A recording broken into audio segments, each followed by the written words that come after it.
I never thought I'd be the one to discover my mom was dying. Not like that, anyway. Not by accidentally walking in on my parents having what they thought was a private conversation in our kitchen at midnight. My name is Ella, and until that night 3 months ago, I was just your average 17-year-old whose biggest worry was whether I'd get into the archaeology program at University of Chicago. Now?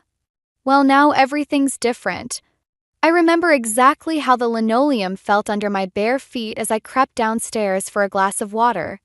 The house was dark except for the soft glow coming from the kitchen. I heard my dad's voice first, low and strained in a way I'd never heard before. "We have to tell her, Sarah. The treatments aren't working anymore." "Not yet," my mom whispered back. "Please, Mark.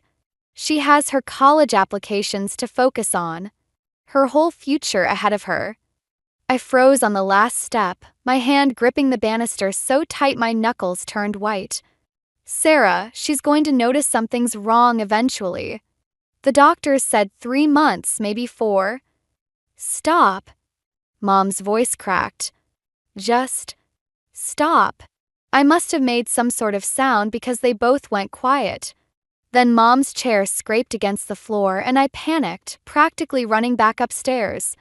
I shut my bedroom door as quietly as I could and slid down against it, my heart pounding so hard I thought it might burst. The next morning, I watched Mom make breakfast like nothing was wrong. She hummed while flipping pancakes, her favorite apron tied around her waist. But now I noticed things I hadn't before. How loose the apron had become, the slight tremor in her hands as she poured coffee, the way she leaned against the counter when she thought no one was looking. "Everything okay, sweetie?" she asked, catching me staring. "You've barely touched your breakfast." I forced a smile. "Yeah, just nervous about that history test today." Dad looked up from his newspaper and for a second our eyes met. There was something there, guilt maybe or fear. He quickly looked away. "Well, you've always been great at history," Mom said, reaching over to squeeze my hand. "It's in your blood. Your grandfather was an amazing historian, you know." "I know, Mom. You've told me about 1,000,000 times." I tried to keep my voice light, but my throat felt tight. Later that day, I sat in the school library during lunch, trying to focus on my archaeology textbook, but instead finding myself looking up cancer symptoms on my phone. Mrs. Green, the librarian, must have noticed something was off because she brought me a cup of tea without saying a word.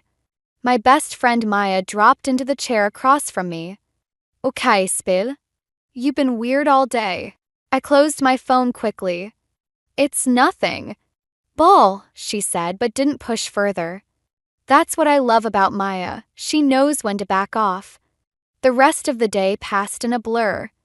When I got home, Mom was asleep on the couch, a blanket pulled up to her chin. I stood there watching her breathe, counting the rises and falls of her chest. She looked so small suddenly, so fragile. Dad came up behind me, putting his hand on my shoulder. "Let her rest," he said softly. I turned to look at him, and the words were right there on the tip of my tongue. But something in his expression stopped me. He looked lost, scared even.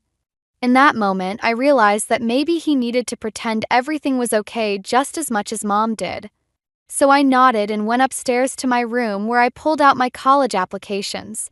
The University of Chicago's deadline was coming up and Mom was right. I had my whole future ahead of me. I just didn't know how much of that future would include her. Changes in Mom happened so fast after that night. Felt like watching a time-lapse video where everything speeds up except you're stuck moving at normal speed. 2 weeks after I overheard their conversation, she couldn't even make it up the stairs without Dad's help. I was sitting at the kitchen table, pretending to study while actually watching them through the doorway. Mom's hand gripped the railing, her knuckles white, while Dad hovered behind her like he was afraid she'd shatter if he touched her wrong. "I can manage, Mark," she said, but her voice wavered. That's when Grandma Evelyn showed up unannounced, taking one look at the situation and immediately taking charge. "Sarah, honey, why don't we set you up in the downstairs guest room?" Mom started to protest, but Grandma just raised her eyebrow in that way she has. and suddenly we were all moving furniture and bringing down Mom's things. Dad disappeared into his home office halfway through, claiming he had an important work call. "Your father's always been better at running than facing things head-on," Grandma said later as we folded Mom's clothes into the guest room dresser. "Even as a boy." I wanted to defend him, but I couldn't find the words. Instead, I held up one of Mom's favorite sweaters, the soft blue one she always wore to my school events. It hung loose from my hands like it was already empty. "Have you told Maya?" Grandma asked, watching me carefully.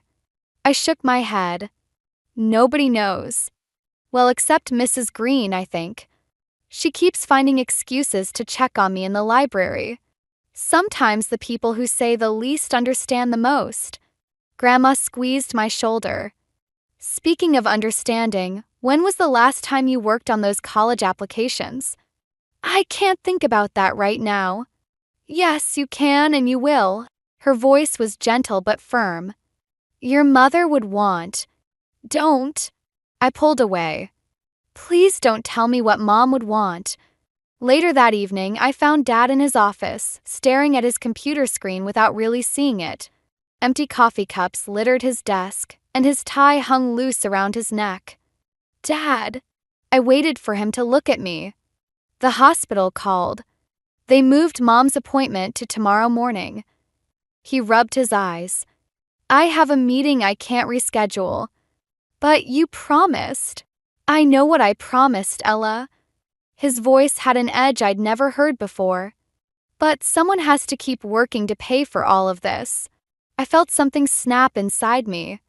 "Right, because that's what matters right now." "Work." "Don't take that tone with me." "What tone should I take?" The words burst out before I could stop them. "The one where I pretend everything's fine? Where we all just watch Mom get worse while you hide in here with your precious meetings?" His chair scraped back as he stood. "That's enough." "You're right, it is enough." I turned to leave but paused at the door. "I'll take Mom to her appointment. At least one of us should be there." I slammed the door harder than necessary and nearly ran into Maya, who was just coming up the front walk as I stormed outside. "Whoa," she said, catching my arm. "Where's the fire?" I opened my mouth to give my usual everything's fine response, but what came out instead was a sob. Maya didn't say anything, just pulled me into a hug right there on the front porch. "It's my mom," I finally managed to say. "She's dying." Saying it out loud made it real in a way it hadn't been before. Maya held me tighter as I told her everything. The conversation I'd overheard, Dad's retreat into work, the way Mom tried to pretend she wasn't in pain. "Why didn't you tell me sooner?" she asked when I finished. "Because then it would be true," I whispered. We sat on the porch steps until the sun started to set. Through the window, I could see Grandma helping Mom into bed, Dad's office door still firmly closed. The distance between us all seemed to grow wider with each passing day, like we were planets slowly drifting apart in our own separate orbits of grief. I didn't know it then, but this was just the beginning of how everything would fall apart. Mom died on a Tuesday. By Friday, Dad was already talking about moving forward and getting back to normal. 2 months later, he introduced us to Vivian. I was in the kitchen making tea when they walked in, Dad's hand resting on the small of her back like it used to rest on Mom's. The woman was tall, elegant, with perfectly styled blonde hair and a smile that didn't quite reach her eyes. "Ella, this is Vivian," Dad said, his voice carrying a forced cheerfulness that made my stomach turn. "We've been seeing each other at grief counseling." I nearly dropped the mug I was holding. Grief counseling. The sessions he'd started attending instead of visiting Mom in the hospital during her final weeks. "It's so wonderful to finally meet you," Vivian said, stepping forward with outstretched arms. "Your father talks about you constantly." I stepped back, avoiding the hug. "Does he?" That's news to me. Dad's face tightened. Yeah. "I have homework," I said, grabbing my tea and heading for the stairs. As I left, I heard Vivian's soft voice. "Give her time, Mark." This must be so hard for her. The way she said it made my skin crawl. Over the next few weeks, Vivian became a constant presence in our house. She rearranged the furniture, replaced Mom's old curtains with modern blinds, and slowly began moving her things into Dad's room. Into Mom's room. One afternoon, I came home to find her going through Mom's closet. "Oh, Ella!" She jumped slightly, holding one of Mom's sweaters. "I was just organizing things. Your father thought it might be time to donate some of these." "Did he?" My voice came out flat. "Funny, he hasn't mentioned anything to me about it." "Well, you know how men are." She laughed lightly. "They avoid these difficult conversations. But it's been 3 months, sweetie. We need to start fresh." Like she was already part of the family. I grabbed the sweater from her hands. "These aren't yours to give away." "Ella," she said, her tone shifting to something harder. "I know this is difficult, but your father and I are trying to build something here. We need your support, not your teenage attitude." Before I could respond, Dad appeared in the doorway. "Everything okay in here?" "Of course, darling," Vivian said, her voice honey-sweet again. "Ella and I were just having a little chat about moving forward." That night, I called Grandma Evelyn in tears. "She's going through Mom's things," I whispered into the phone, hiding in my bedroom. "Dad's letting her change everything, like Mom was never even here." "Oh, sweetheart." Grandma's voice was tight with anger. "Have you talked to your father about how this makes you feel?" "He doesn't listen anymore. It's like," I swallowed hard. "It's like he's becoming a different person around her." The next morning, I found Mom's jewelry box missing from her dresser. When I confronted Vivian, she blinked innocently. "Mark gave those to me," she said. "He thought I should have them since we're getting married." The world tilted sideways. "What?" "Oh." She covered her mouth with perfectly manicured fingers. "Was that supposed to be a surprise?" "I'm so sorry, I thought he'd told you." I ran to the bathroom and threw up, my hands shaking as I gripped the toilet bowl. Through the wall, I could hear Vivian's voice. "Mark, she's upset. Maybe we should have waited to tell her." That afternoon, I sat in the school library, staring blankly at my archaeology textbook while Mrs. Green watched me with concern. Maya sat beside me, her hand on my arm. "There's something off about her," I said. "The way she acts when Dad's not around, the things she says." "Document everything," Maya said firmly. "Times, dates, what she does. If something's really wrong, you'll need proof." I nodded, pulling out my phone to start a notes file. As I typed, I remembered something Mom used to say about archaeology. Sometimes the truth lies in the smallest details, the things most people overlook. I glanced up to see Vivian's car pulling into the school parking lot. She wasn't supposed to pick me up today. Dad was. Something cold settled in my stomach as I watched her step out of the car, that perfect smile fixed on her face as she walked toward the building. The game was just beginning, and I had a feeling the rules were about to change. The first time Vivian hit me, I almost convinced myself it was an accident. We were in the kitchen, arguing about the box of Mom's old recipes I'd found in the trash. Her hand flew out, quick as a snake, catching my cheek. The shock hurt more than the slap. "Oh, sweetie." Her eyes went wide with practiced concern. "You shouldn't have gotten in my personal space like that. Look what you made me do." I touched my stinging cheek, watching her carefully. "I'll tell Dad." She smiled, and something cold slithered down my spine. "Tell him what?" "That you got aggressive while I was trying to clean? That you've been hostile since day one?" She sighed dramatically. "Poor Mark, he's so worried about your emotional state lately." I'd been documenting everything like Maya suggested, but this was different. This was war. The next morning, Dad was already gone when I came down for breakfast. Vivian sat at the kitchen table, scrolling through her phone while sipping coffee from Mom's favorite mug. "Your father's concerned about your grades," she said without looking up. "He thinks maybe you should focus on something more practical than archaeology."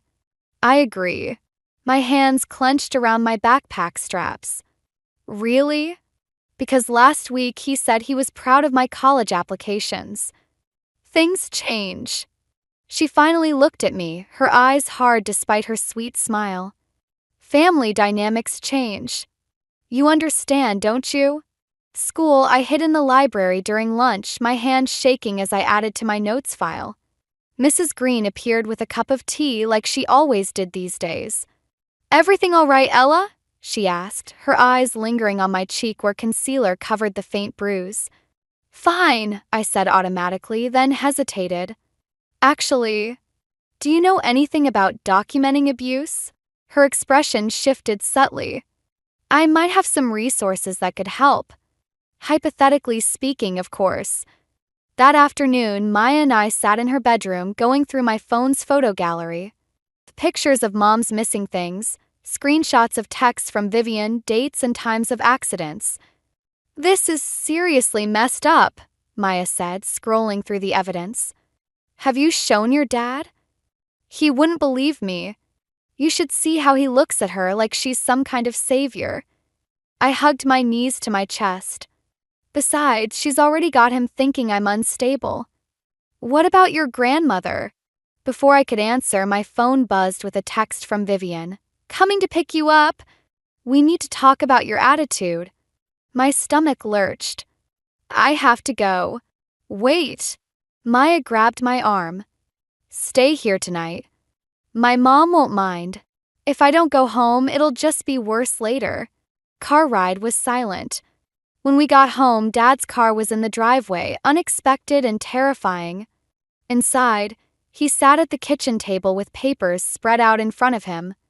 "Ella," he said, his voice tight. "Care to explain these?" My heart stopped.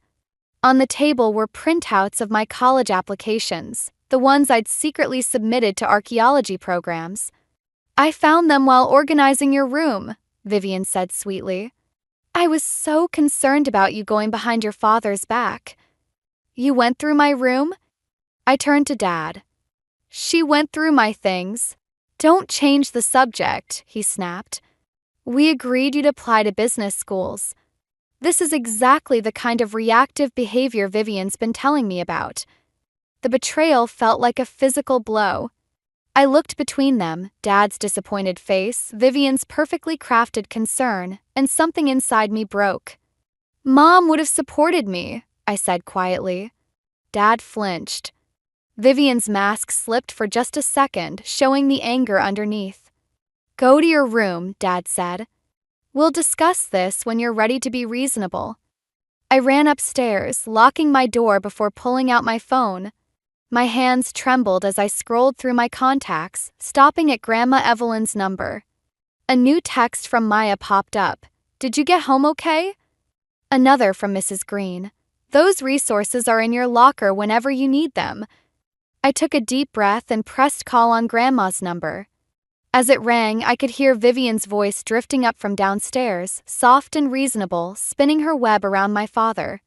"Grandma," my voice cracked. "I need help."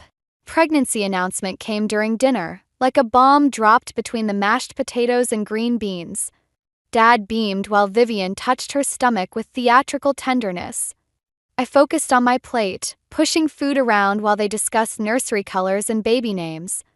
"You'll have a little brother or sister," Vivian said, reaching for my hand across the table. "Won't that be wonderful?" I pulled away, my fork clattering against my plate. "I have to study." That night, I called Grandma Evelyn again. "They're having a baby." "Oh, sweetheart." Her voice was tight with concern. "Are you safe there?" "I don't know anymore." The next few weeks were a blur of morning sickness, Vivian's, not mine, and Dad running around like an excited puppy. She played it perfectly, acting weak and vulnerable while shooting me knowing looks when he wasn't watching. Then came the stairs incident. I was heading down to the kitchen when I heard them arguing. Vivian's voice drifted up, trembling with tears. "I just don't understand why she hates me so much, Mark. I'm trying so hard." I froze on the landing, listening. "She's still grieving," Dad said. "We all are. But the way she looks at me, the things she says when you're not around." I'm worried about the baby, Mark. This kind of stress isn't good for us. I started to turn back, but the stair creaked. They both looked up. Were you spying on us? Vivian's face transformed, tears vanishing. I was just.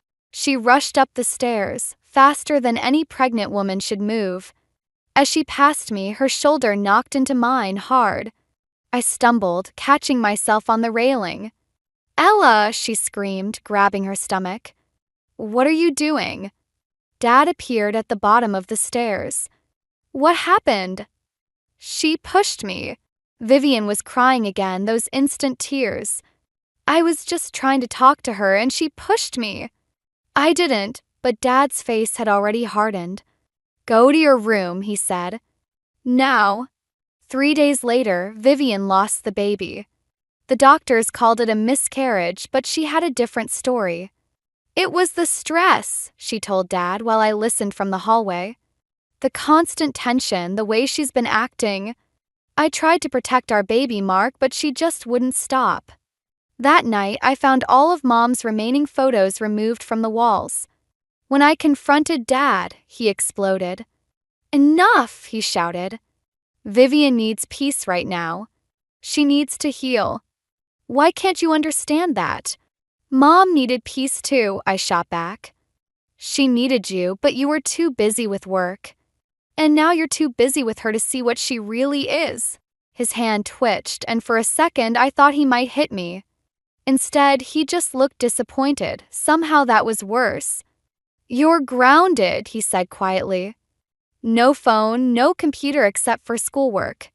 And you'll apologize to Vivian. I ran to my room, slamming the door. My phone buzzed one last time before Dad could confiscate it. A text from Maya. Mrs. Green found something. You need to see this. The next morning, I pretended to leave for school but doubled back through the kitchen door. I needed evidence, something concrete to show Dad what Vivian really was. I found her in Mom's old studio, going through a box of family photos. She looked up, unsurprised. I wondered when you'd try something like this, she said calmly. You're so predictable, Ella. Just like your mother was. My blood ran cold. What do you mean? She smiled, pulling out a photo I'd never seen before. Mom, years younger, standing with Vivian? Your mother and I have more history than you know, she said. And now I'm going to finish what I started back then. The photo slipped from my trembling fingers as everything suddenly clicked into place. This wasn't just about Dad or the baby. This was about Mom. And I was next. I ran all the way to school that morning, my lungs burning and the photograph crumpled in my pocket. Mrs. Green was waiting in the library with Maya, both of their faces grim. Show her, Maya said. Mrs. Green slid a yellowed newspaper clipping across the table. The headline made my stomach lurch. Local woman found dead after house fire. Husband's girlfriend primary suspect. That's Vivian, I whispered, staring at the grainy photo. Different name, but it's her. Charges were dropped, Mrs. Green said quietly. Insufficient evidence. The husband refused to testify. My hand shook as I pulled out the photograph from home. She knew my mom. Before everything. Maya grabbed my arm. Ella, your neck. I touched the spot where Vivian's nails had dug in during our confrontation, feeling the raised welts. It doesn't matter. We have to show this to Dad. We need to call the police, Mrs. Green insisted. They won't believe me. They'll just... The library door opened. Vivian stood there, perfectly composed in her designer outfit, Dad right behind her. There you are, she said sweetly. We've been so worried. Dad looked exhausted, his tie askew. Ella, come homme. We need to talk about your behavior. Mark, Mrs. Green stepped forward. There's something you need to see. I know about the accusations, he cut her off. Vivian told me everything. How you've been encouraging Ella's paranoid behavior, feeding into her grief. My world tilted sideways. Dad, no. It's time to go, Vivian said, her hand closing around my arm. Her nails dug into the same spots as before, making me wince. Mrs. Green moved to intervene, but Dad blocked her path. "This is a family matter." "Mark," Mrs. Green tried again. "Look at your daughter. Really look at her." But he was already steering me toward the door, Vivian's grip never loosening. Maya called after me, but her voice was drowned out by the ringing in my ears. Car ride home was silent. When we arrived, Vivian went straight upstairs while Dad led me to the kitchen. "I found these in your room," he said, dropping a stack of papers on the table. My documentation, my photos, everything I'd collected. Vivian's right. This obsession isn't healthy. "Dad, please." "We're sending you to a treatment facility," he said. "Just for a few weeks. To help you process your grief." The world stopped. "What?" "It's already arranged. You leave tomorrow morning." "You can't." "I can," he snapped. "I'm your father. This is for your own good." I ran upstairs, slamming my door and grabbing my phone to call Grandma Evelyn. No signal. The Wi-Fi was down too. Vivian appeared in my doorway. "Looking for this?" She held up the router cable. "We thought it best to limit your access. Wouldn't want you spreading more lies." "They're not lies," I said, my voice breaking. "You knew Mom." "That photo." "Oh, that." She smiled. "Sarah always was too trusting. Just like you." "What did you do to her?" "Nothing she didn't bring on herself." Vivian stepped closer. "Sometimes people just get sick, Ella. Sometimes accidents just happen." The implications hit me like a physical blow. You made her sick?" "Prove it," she whispered, then turned and walked away, leaving my door open. I could hear Dad downstairs, making calls about the treatment facility. Through my window, I saw Mrs. Green's car pull up, then Grandma Evelyn's. Dad met them in the driveway, arguing. My phone was useless. My evidence was gone. Tomorrow I'd be locked away where no one would believe me. I looked at my bedroom window, then at the tree outside. 3 stories up, but the branches were strong. The Mom used to joke about how she'd caught me climbing it to sneak out when I was younger. Mom, who might not have died from natural causes after all. I grabbed my backpack and opened the window. Sometimes running away isn't cowardice, sometimes it's survival. Behind me, I heard Vivian's footsteps coming back up the stairs. It was now or never.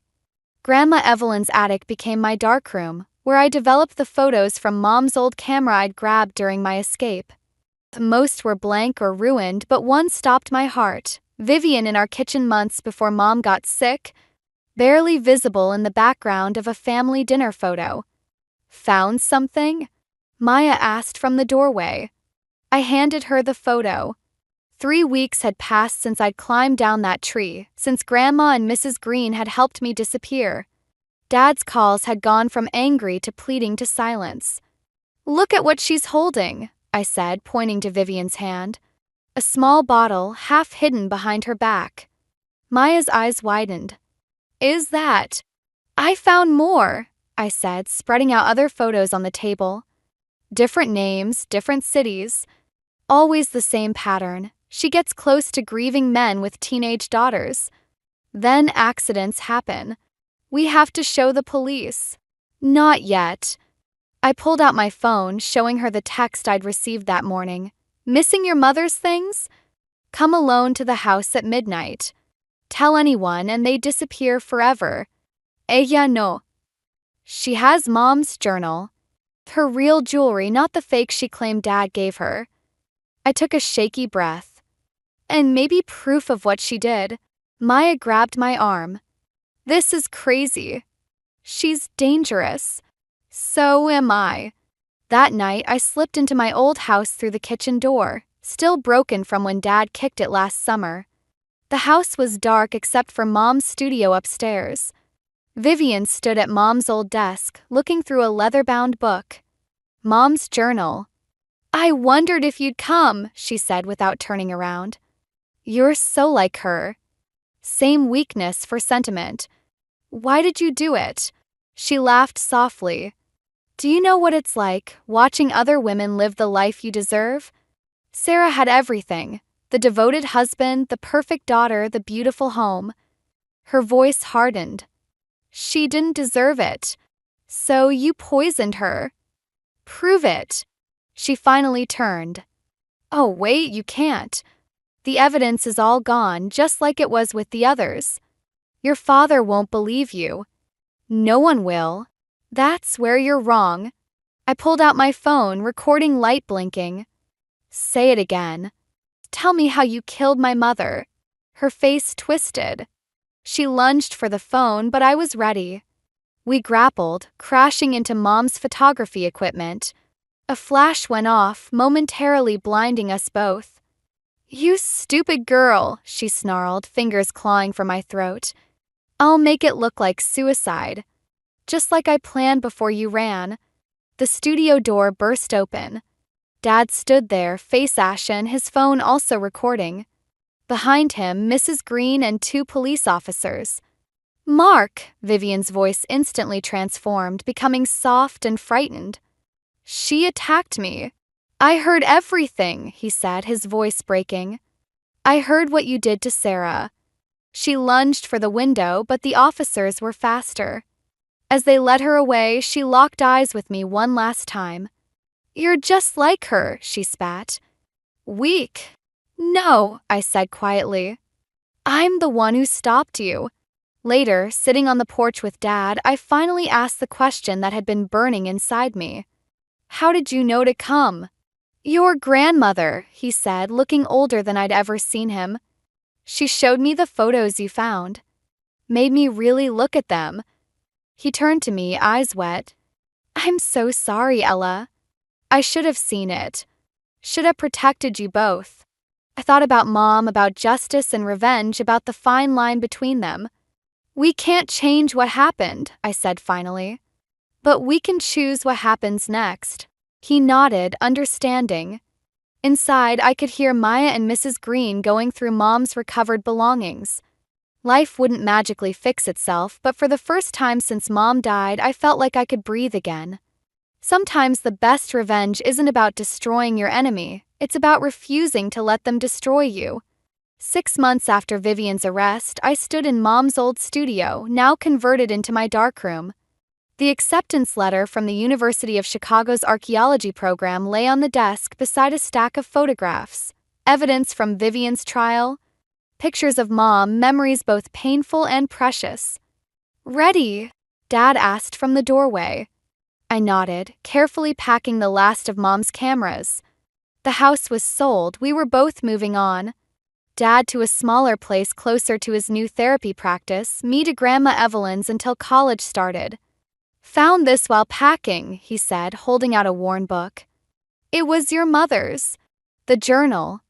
The one Vivian had been reading that night. My hands trembled as I opened it, a sealed envelope falling from between its pages. My name written in Mom's handwriting. I'll give you a minute, Dad said quietly, stepping out.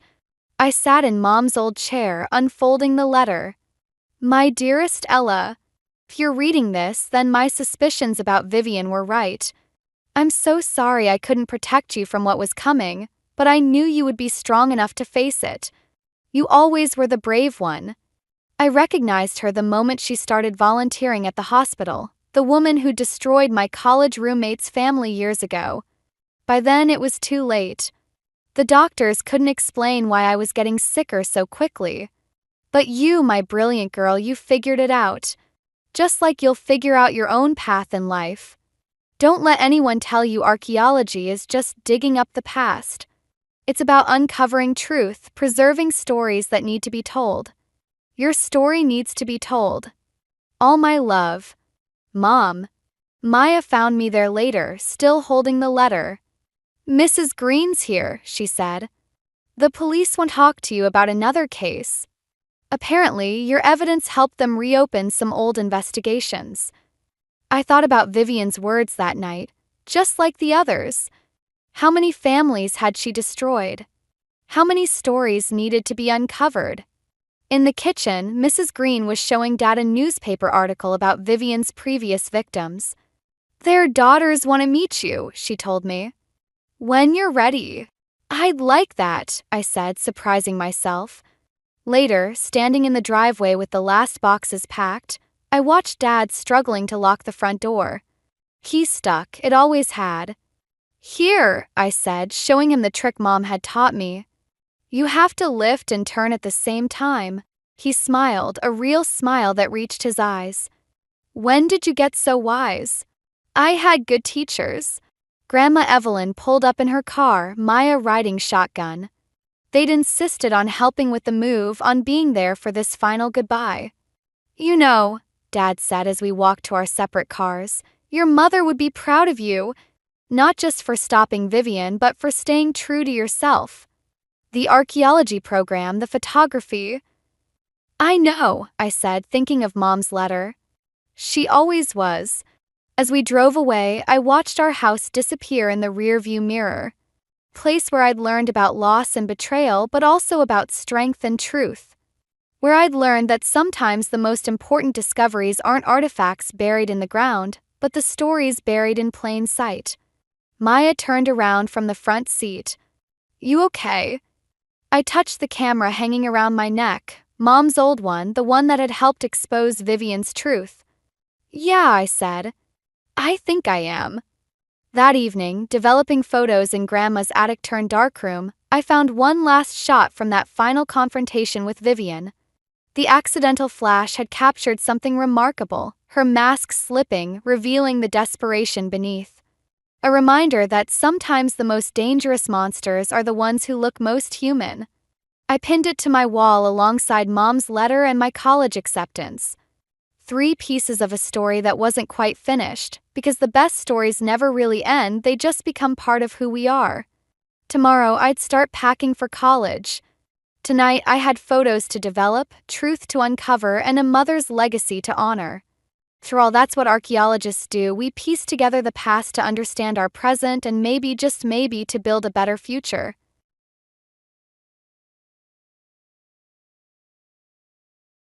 Greetings, I'm Janice, and I'd want to tell you a story. It's a complicated tale of love, betrayal, and the pursuit of self-respect. Allow me to present the key players in this drama before we get started. Janice here, let me start it.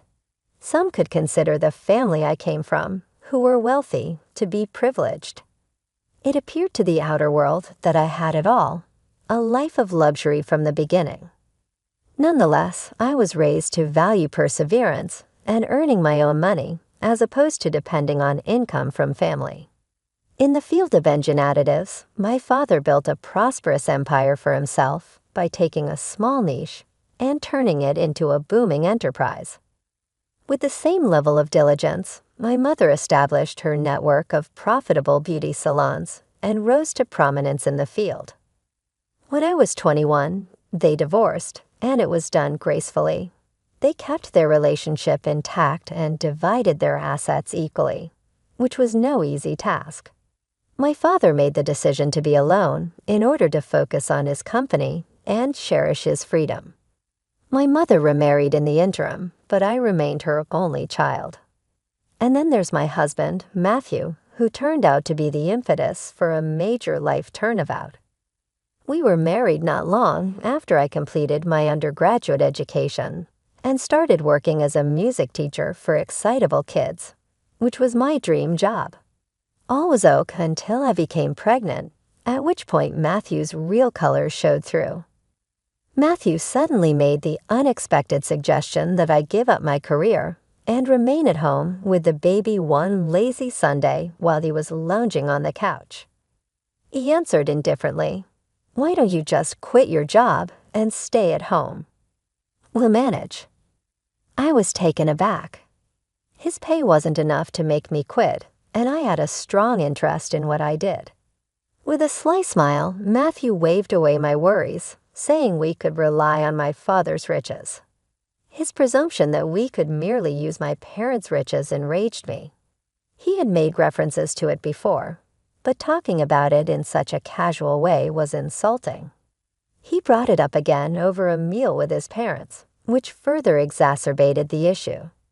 The notion was warmly received by both his father, who was always ready to provide advice, and his keen and opportunistic mother, who painted great pictures of a luxurious existence supported by my family's wealth. Every remark seemed to be a bigger betrayal, as though they regarded me as a means to an easier existence, rather than as a real person. As I slept next to Matthew that night, I was overcome with a feeling of loneliness. I asked him a kind inquiry, thinking that I had misinterpreted his motivations. With his once tender eyes now cold, he turned to face me and stated, "Janice, it's not about necessity. It's all about intelligence. We should have a break, and your parents can afford it. Why not use that to your advantage?" I couldn't stop thinking about the term deserve, even after you went to sleep. It became evident that we had quite different perspectives about freedom and dignity. This insight marked the start of a deep personal journey for me, one in which I had to choose what proportion of my moral principles I was ready to give up. We followed various roads and had distinct ideals that we were passionate about. I woke up and stared at the ceiling, thinking about squandered opportunities and unknown possibilities. That first argument Matthew and I had about self-confidence and financial independence aside, I kind of thought maybe our viewpoints might actually coincide. Regretfully, I was wrong. From stage left, Matthew's parents appear, bringing a flurry of confusion with them. Matthew's parents were anything but models of self-sufficiency. They were masters at finding deals, and my family's steady income was like a beacon to them. David was sitting in our little living room one evening when he started to present a new company idea that simply required some seed money. Mary said, "Janice, darling, with your family's backing, you could give us a leg up on this," in a toothache-inducingly sweet tone. "It is essentially a given." I made an attempt to keep my cool. "Mary, David, as I've already indicated, we're managing our money on our own. We are not having this talk about my parents' riches." David, however, persevered like a seasoned salesperson. "Janice, come on, you wouldn't even realize the money was missing. To your dad, what's a few thousand? Over a weekend, he most likely loses that playing golf." I was taken aback by their boldness. They were in our house, taking advantage of our hospitality while slyly glancing at my family's income as though they were entitled to it. Matthew made an effort to mediate. "Perhaps they are right, Am. Surely this is simply a loan. We would assist the family." Family tasted like bitterness. "Matthew, since when did it become our responsibility to fund your parents' ventures?" The air became very cold. Never one to pass up a dramatic opportunity, Mary screamed, "Well, I never. We assumed that family members helped one another, but if you're going to be frugal." I shot her in the face and shot back, "Mary, working for what you have isn't stingy. It's called being responsible. Perhaps you ought to think about that." David made an effort to ease the tension. "Look, let's not get all up, Janice. Here we're just chatting." "Talking, right," I retorted cynically, annoyed that our discussions would invariably come back to my family's problem-solving techniques. I lay awake after they went, and Matthew apologized to his parents for their miscommunication. This wasn't just a straightforward miscommunication. Rather, it was an overt interference by two individuals who saw me as a cheap source of money rather than as a part of their family. I thought that the dynamics would improve with the birth of our daughter Elizabeth, but they got worse instead. While my folks sent a lovely hand-knit blanket and high-quality baby necessities, Matthew's parents showed up at the hospital wearing a cheap onesie with sale tags. Their generosity elicited a scornful and resentful response from Mary. "They're really going for the whole effect, don't they? It must be pleasant to simply scatter cash." Instead of all this nonsense, they should have purchased a house for you. Matthew also chuckled. Yes, Mom is correct. Your people aren't shy. Maybe a house would have been a better idea. As I held our baby, my heart fell. Here I was as a new mother, trying to find a way to balance the happiness of having a daughter with the unwavering pressure of family expectations, all the while trying to find a route that upheld my morals and kept the peace. It dawned on me that this conflict was about more than simply money. It was about limits, respect, and the future I desired for my own family. Matthew and his parents seemed to be only interested in the way my parents had chosen to spend their money as I was holding our newborn daughter.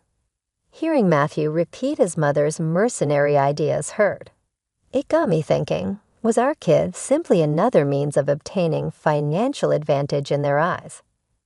It's not about the price tag, right? I tried to maintain the calm. What matters is the notion. David, nevertheless, persisted and said, yeah, but consider it. Purchasing real estate is a gift that keeps on giving. It was a tense drive home from the hospital. In an attempt to comfort me, Matthew said his parents were simply traditional and had good intentions. However, I started to have my concerns about whether Matthew truly loved me or if he was just jealous of my family's money. A few weeks later, the subject came up again during an unscheduled visit. Elizabeth was moaning in my arms as we huddled into our living room. And Mary couldn't help but make a joke about our new stroller, which my parents had given us. It must be pleasant for your parents to lavish Elizabeth with such high-end toys and technology. Don't you believe that a house fund donation would have been more beneficial instead? With a tone tinged with passive hostility, she spoke. Actually, babe, we've been thinking maybe your parents could help with a down payment instead of more baby stuff, said Matthew, who was seated next to his mother. Makes logical, doesn't it? I was taken aback.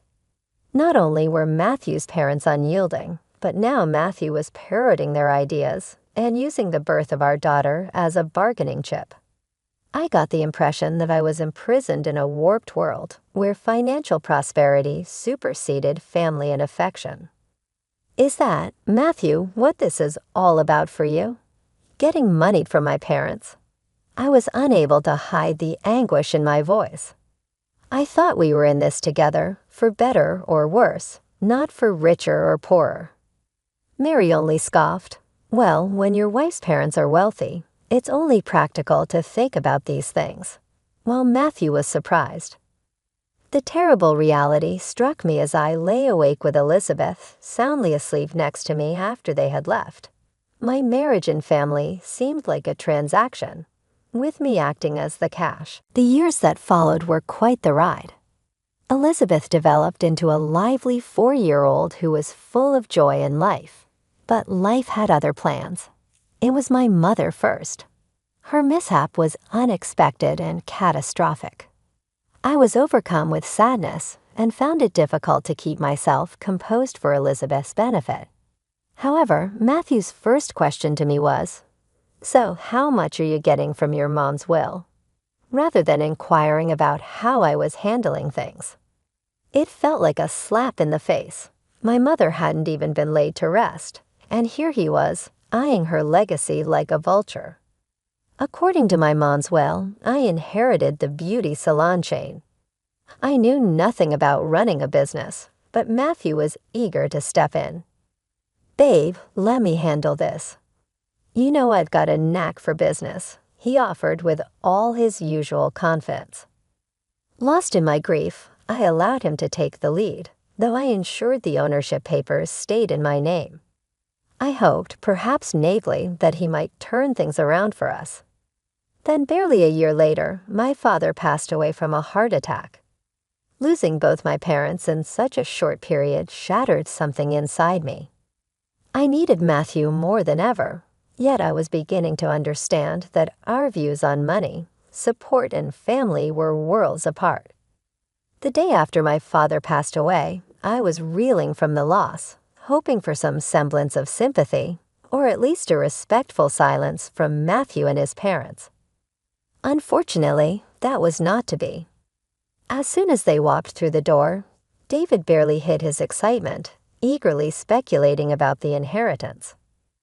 "So, Janice, there must be a hefty sum coming your way, huh?" His eyes gleamed with barely contained glee. I saw red. Can you not for once just stop talking about money? I exploded, my words ringing sharply through the room. Mary adopted an offended demeanor immediately. "Well, I never. We're just concerned about the family's future.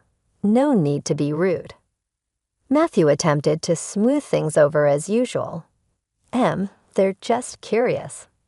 It's a big deal, you know." "A big deal?" I echoed, my voice rising in disbelief. "My parents are gone, Matthew, and all you and your parents can think about is cashing in. Is that all I am to you? A bank?" The room fell silent. The tension was so thick it felt tangible. Matthew glanced between me and his parents, mumbling a half-hearted apology, but the damage was done. I could no longer stand the sight of their greed, their complete lack of empathy. "Get out," I said, my voice steadied but ice cold. They left, Mary muttering under her breath, and David scowling. Matthew lingered, trying to justify his parents' behavior. But I was beyond listening. 3 days later, Matthew burst through the door, his face alight with what he considered good news. "Babe, I've got awesome news," he exclaimed, barely containing his excitement. "I struck a deal to sell the hairdresser chain. Can you believe it?" My jaw dropped. "What? You did what without even asking me?" I was seething, a mixture of betrayal and disbelief coursing through me. Before we could delve into a serious discussion, his parents showed up, ready to celebrate as if we'd won the lottery. They brought a lavish feast from a fancy restaurant and high-roller cigars. Mary was beaming, waving the cigars in my face. "Guess what, honey? We sold the old condo and put down a deposit on a beach house. We're all moving to the coast." I felt as if I were trapped in a nightmare. Hold on, you what? Nobody asked me about moving. I don't want to live by the beach with all that humidity and the winds. With a kid. Are you out of your mind? Mary dismissed my concerns with a wave of her hand. "Oh, don't you worry about that. We've also booked a crew. You should come with us. It'll be fabulous." "Where is this money coming from?" I demanded, my patience wearing thin. "Well, darling, with your father's passing and the sale of the salons, money's no object. Now we're set for life. Think about it, yachts, private jets. We're living the dream." Mary's eyes sparkled with dollar signs. I turned to Matthew, utterly dumbfounded. Why are we even talking about selling my mom's business again? And what's this nonsense about being set for life? "Babe, it makes sense," Matthew insisted. "Managing both businesses will be too much. We need to focus on what's more profitable. It's for our future, for our daughter's future." I couldn't believe what I was hearing. The greed, the audacity, it was all too much. "Show me the financials for the salon," I demanded. "I want to see everything before we make any rash decisions." Matthew squirmed, avoiding eye contact. "Look, it's all about our future, about making sure we're comfortable." His parents chimed in, pressing me to just let go and enjoy the windfall. But as they spoke, it became painfully clear this wasn't just about securing a comfortable future. It was about exploiting my grief and inheritance for their gain. As I surveyed the scene before me, all I could envision were vultures circling overhead. Why the sudden rush to sell the hairdressing shops? I pressed Tom for an explanation. With a nonchalant shrug that seemed to dismiss the gravity of the situation, he replied with what he thought was rationality. "Look, after your dad's passing, managing both businesses doesn't add up. We need to concentrate on what's more profitable. The auto oil venture is literally striking gold compared to the salons. His parents quickly joined the conversation, eagerly chiming in. Think about it, dear. Selling those small shops could set you up for a life of comfort and luxury. Why bother with them? His mother's voice was coated with greed, her eyes gleaming with anticipation. Their blatant greed made my skin crawl. I want you all to leave, I demanded, my voice steady and strong. This is a time for mourning, not for scavenging through what he left behind. Matthew attempted to interject, but I silenced him. And another thing, this inheritance we're discussing, it's mine. You and your parents have no say in this matter. The room chilled as they realized I was not as compliant as they had assumed. With heavy steps and darker scowls, they left, leaving me alone with my thoughts and the looming battle ahead. The day after my father's funeral was bleak, draped in a fog of sorrow. Matthew, however, seemed oblivious to the somber mood. Over a lackluster breakfast, he was already plotting. We need to call a meeting with your father's company executives, pronto, he declared, his voice cutting through the silence aggressively. I paused, toast in hand, and looked at him. Matthew, my father has just been laid to rest. Can't this wait? I need time to process all this. He dismissed my concerns with a casual flick of his hand, emphasizing that time was money, and we had to act swiftly. Frustrated and seeking some solid footing, I contacted our family lawyer for a detailed overview of the barbershop chain status and insight into my father's business dealings. After a month of legal jargon and financial data, Matthew and his parents came back and barraged me with unwanted counsel and avaricious offers. Matthew jumped right into the conversation without saying hello. You know I've been considering myself the ideal candidate to take over your dad's business. I was astounded by his bold claim, but he wasn't done yet. Plus, I'll need a new automobile that fits a corporate executive. That new BMW ought to do. Mary interrupted me with her exorbitant requests before I could reply. The beach home is almost finished. All we need is an extra $460,000 to put the finishing touches on things and to get some new, high-end furnishings. And I expect you to open an account to cover my costs, sweetie. I have to keep up my lifestyle. As I listened to their incessant demands, I felt like I broke. Not anymore. I cut them off with a hard grip on the divorce papers, like a protecting talisman.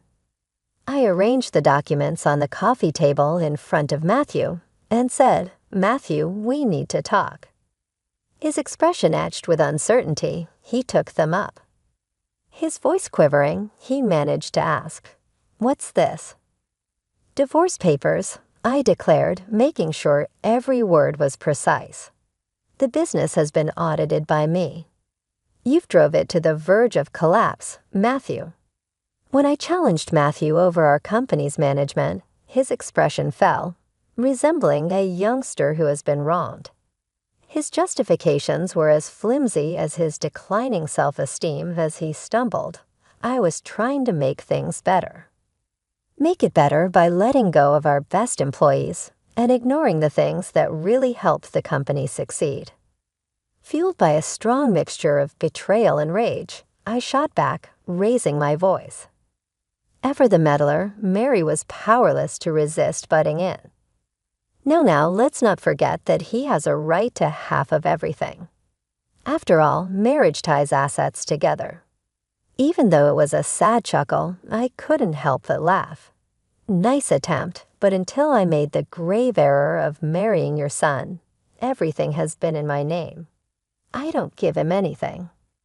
Their lofty aspirations came crashing down when the room went quiet. I looked directly at Matthew and said, "And another thing, you're going to repay every single penny you've cost the business." Matthew went into desperation as the divorce became real to him. "Will you please allow us to discuss this?" "There must be an alternative approach," he pleaded, his voice breaking with despair. His parents, not to be matched in theatrical flair, began a sobbing diatribe about how they had invested all of their money in the beachfront mansion, which was now in danger in the absence of more investment. "We're going to lose everything," his mother cried uncontrollably. "Please consider the implications of this for us." I listened, feeling only icy detachment because of their previous behavior, which had hardened my heart. I responded, "Sorry, but that's your mess," in a hard and determined tone. I led them to the door and shut it, leaving this chapter of my life behind me with a renewed sense of resolve. I tried not to think about the past in the days that followed. I kept my eyes on the future instead. The proceeds from the sale of the apartment Matthew and I had shared were sufficient to build a little, charming home that held the promise of a fresh start for my daughter and me. I had a weight lifting off my shoulders as soon as we moved into our new house, a sense of calm that had been absent for far too long. Justice's wheels spun steadily and gently. Upon Matthew's eventual capture, the courts mandated that he make up for the chaos he had caused inside the network of hair salons. His carelessness had a cost, and in order to pay his debts, he had to sell his portion of our previous residence. It was a bittersweet vindication for all the suffering he had inflicted to watch him being held accountable. One day, my phone called out of the blue, and my old mother-in-law was on the other end, her voice laced with desperation. "We're stuck. To acquire a property, we require assistance." I was astounded by her boldness, as I was by her request that any amount would help. I inhaled deeply, gathering my thoughts before answering. "You made your bed," I said in a firm and steady voice. "You should lie in it now." As I ended the conversation, I felt a range of emotions. I was clearly angry at their unwavering sense of entitlement, but I was also quite relieved that I had finally established clear limits. After the turbulent divorce and taking back ownership of my mom's hair salon network, things started to get better. Though it was a difficult road, the salons eventually began to resurrect, welcome back the brilliant stylists we had lost. It turned out that I was better fit for the business world than I had thought as I saw them enter through those doors once more, eager to work their magic and bring the building back to life. New lessons and realizations about my potential arrived every day. I might not have seen this potential in myself if life hadn't dealt me such cruel turns. Another difficult task was running my dad's auto oil company. I made the decision to appoint a manager to supervise daily operations until I become more familiar with the field. To be clear that I was still in charge, I told him, "It's all yours for now, but keep me in the loop." I considered what lay ahead. If Elizabeth is interested, I might give it to her when she's about 22. I wanted her to be able to select her own route. In contrast to the pandemonium we had left behind, Elizabeth and I found our new house to be a peaceful haven. Although it was little, it was ours, a place where we could develop, recover, and begin again. Our house was a hive of activity, with each nook and cranny holding a memory we were making together. Elizabeth's laughing in the garden was a comfort to my spirit. "Mommy, I want to be just like you when I grow up," she would exclaim, awe and amazement lighting up her eyes. I would reply, bringing her into an embrace, "You're going to be even more amazing." I had a gut feeling that our relationship was about to take off and become something amazing. With wide arms and hopeful hearts, we were prepared to welcome whatever was ahead of us. We were unstoppable.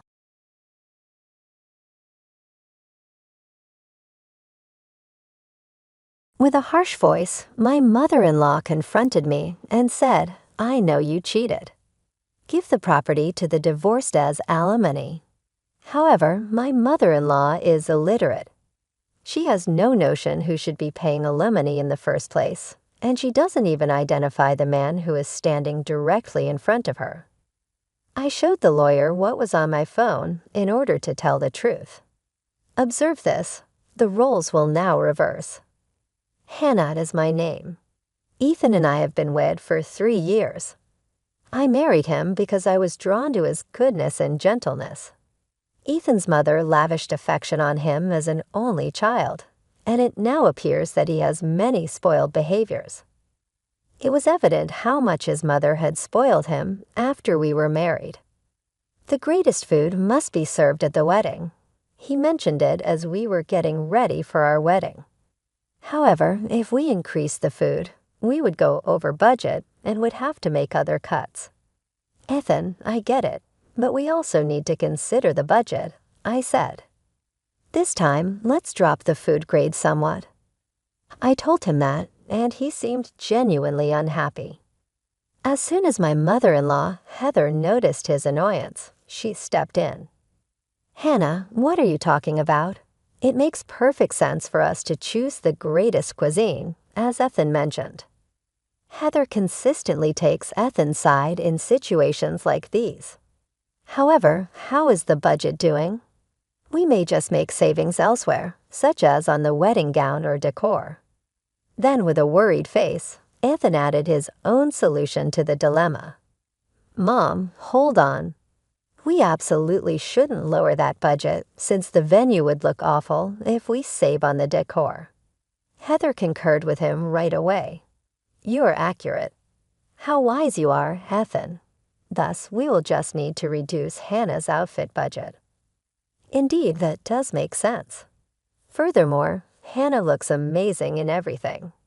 They spoke as though it was settled beforehand. I tried on this dress several times before settling on it, and it was my favorite. Ultimately, though, I had to forfeit my desire for the dress and divert the funds to the catering and decor instead. Heather continued to get in the way of our discussions anytime we had a disagreement as a couple, even after the wedding, and when we began our lives together. She phoned us, for example, when we were preparing to purchase a home, since up until that point, we had been renting an apartment. Hannah, I understand you intend to construct a new home. Oh, did you hear from Ethan? Yes, we recently signed the deal and discovered a wonderful piece of property close to the station. Right now, we're just getting started on the house design. The location was revealed by Ethan, but isn't it a bit much for the two of you? I quickly added, but if we have kids in the future, our family will grow. So I wanted to make sure we have enough room, because I was afraid she might recommend we all live together. Children, is that a sign that you're expecting? She snapped at the idea of kids.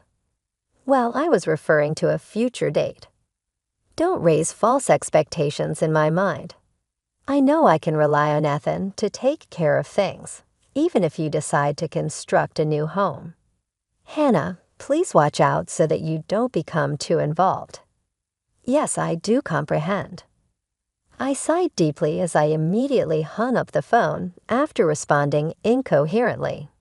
It appears that she will also want to have a big say in the new house designs. I really need to chat to Ethan, but he's been returning home so late these days that we hardly have time to catch up. Usually, I go to bed before he does, but that particular evening, I stayed up to talk to his mother about the circumstances. Upon arriving home, he appeared surprised to discover me still awake. What is happening? Are you still awake? Yes, I wanted to discuss something with you. I saw something as soon as I sat down in front of him. Hey, Ethan, didn't you say you and your coworkers were going out to drinks tonight? Yes, it is correct. But you don't smell at all like alcohol. I bent down to take a whiff, but instead of alcohol, I detected a subtle, pleasant smell coming from his suit. In a hurry, he shoved me fast away. To get sober, I had a burger. Because I'm tired, I'm going to take a bath. After that, he rushed to use the restroom. I had a suspicion that he was concealing something. Something told me to take quick action. He had left his phone in the toilet, which I stealthily snatched. Naturally, it was locked. However, I knew that Ethan wouldn't use a complex passcode. When I entered his birthday, the lock unlocked with ease, just as I had anticipated. What's this? Numerous loving texts that he had exchanged with another woman were stored in his phone. Not to be forgiven. I immediately synchronized his phone with mine to keep an eye on his communications as well. A buddy had mentioned sync tools to me casually, but I never thought they would come in handy in this particular circumstance. I discreetly replaced his phone and then proceeded to the bedroom to check his texts. That's when I found out that, for the previous year, he had been surreptitiously seeing another lady while posing as an employee. You're really brave. If Ethan chooses to play it that way, I immediately contacted a friend from college. Hello, Benjamin. It's been a while, but could we meet up sometime soon? The next day, Ethan went to work as if nothing had happened, completely unaware that I had seen the contents of his phone. He continued coming home late, just as he always did, claiming he was working overtime. But now I knew the real reason why. I began meeting up with Benjamin whenever Ethan stayed out late. On this particular day, Ethan had left the house, saying he had to work on the weekend, as usual. I arranged to meet Benjamin, and as we walked quietly together, I suddenly heard someone call out from behind us. That was my mother-in-law, Heather. Heather, what are you doing here? That's my line. What are you doing here? Who is this man? No way. Are you having an affair? No, it's not what you think. Shut up. I can't believe you would betray my precious Ethan like this. Heather took me and Benjamin home with her on the spur of the moment. I caught you cheating on my precious son, and you can't get away with it. You better be prepared for the consequences. Heather's intensity made Benjamin go quiet. I just called a lawyer. I know, so stay here quietly. Heather stared at us, making sure we didn't try to escape. When the lawyer arrived, Heather began to explain dramatically. Listen to me. My daughter-in-law was having an affair with this man in broad daylight. How ungrateful can she be with a husband as fine as my son? The lawyer looked at Heather calmly and asked, How can you be sure this is definitely an affair? Heather responded with conviction. They were on a date together, and I saw them near the station.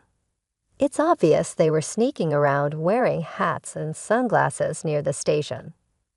Well, that does not conclusively prove cheating, the lawyer said. What? Why not? Heather demanded. For a moment, Heather looked disheartened, but then her eyes brightened as if she had just thought of something. Hannah, show me your phone. What? I replied, bewildered. There must be evidence on your phone. Show it to me. Heather insisted. She snatched the phone from me and handed it to the lawyer. I felt cornered but resolute. I turned to my lawyer and said, I'm not going to let them get away with this. Okay, I understand, he said. You can examine all the contents of my phone. We have nothing to hide. I handed over the password to my lawyer and asked him to review the contents. The lawyer meticulously checked each application, his hand moving slowly until he eventually stopped. Heather's hopes rose at his serious expression. This is it. You finally found evidence of an affair, she exclaimed, rubbing up against the lawyer. If you've got proof, then we need to talk. Hannah, you're divorcing Ethan. Well, Heather, calm down and listen to me, I said. It's too late for excuses now. Hannah, Heather interrupted, that's not enough alimony. Ethan and I will take the land you bought in front of the station. She said this with a proud smile, then turned to her lawyer, expecting support for her claim. Make sure you get your fee from this cheater, Heather demanded. But the lawyer hesitated, clearly uncomfortable. No mercy. Cheating on your spouse is the lowest thing a person can do. We're not reducing the alimony by a single cent. That's not the case here. It's not your daughter-in-law who's been unfaithful. It's your son. What? What are you talking about? The messages we found on your daughter-in-law's phone are proof of your son's affair. He's the one who will have to pay alimony. What? She snatched the phone from the lawyer and looked at the messages. These are Ethan's messages. Just as she was processing this, Ethan walked in. I'm home. What's going on here? He froze in shock, seeing his mother and two strangers in the house. Heather approached him, holding my phone. Ethan, what is the meaning of this? Isn't that Hannah's phone? Why are my messages on it? So it really was you who sent these? No, wait, Hannah, it's not what you think. He tried desperately to explain, but it was already too late. He continued to defend himself, saying I was just messing around. Ever since we got married, Hannah hasn't respected me. And these messages were just a way to relieve stress. This isn't proof of an affair. As usual, Heather quickly took his side. That's true. Ethan has been under a lot of stress from work. He's practically the victim here. Exactly. And who are these people anyway? Heather suddenly remembered the situation and said, That's right. Forget about those messages. I caught Hannah in the act with this man. She's the one who should pay alimony. Ethan, you should divorce her immediately, and we'll build a house on that land and live together. I couldn't believe what I was hearing. Huh. Heather, how blind can you be? Excuse me. They made plans to meet and even discussed what happened afterward in those messages. How can you not see that your son is the one who's been cheating?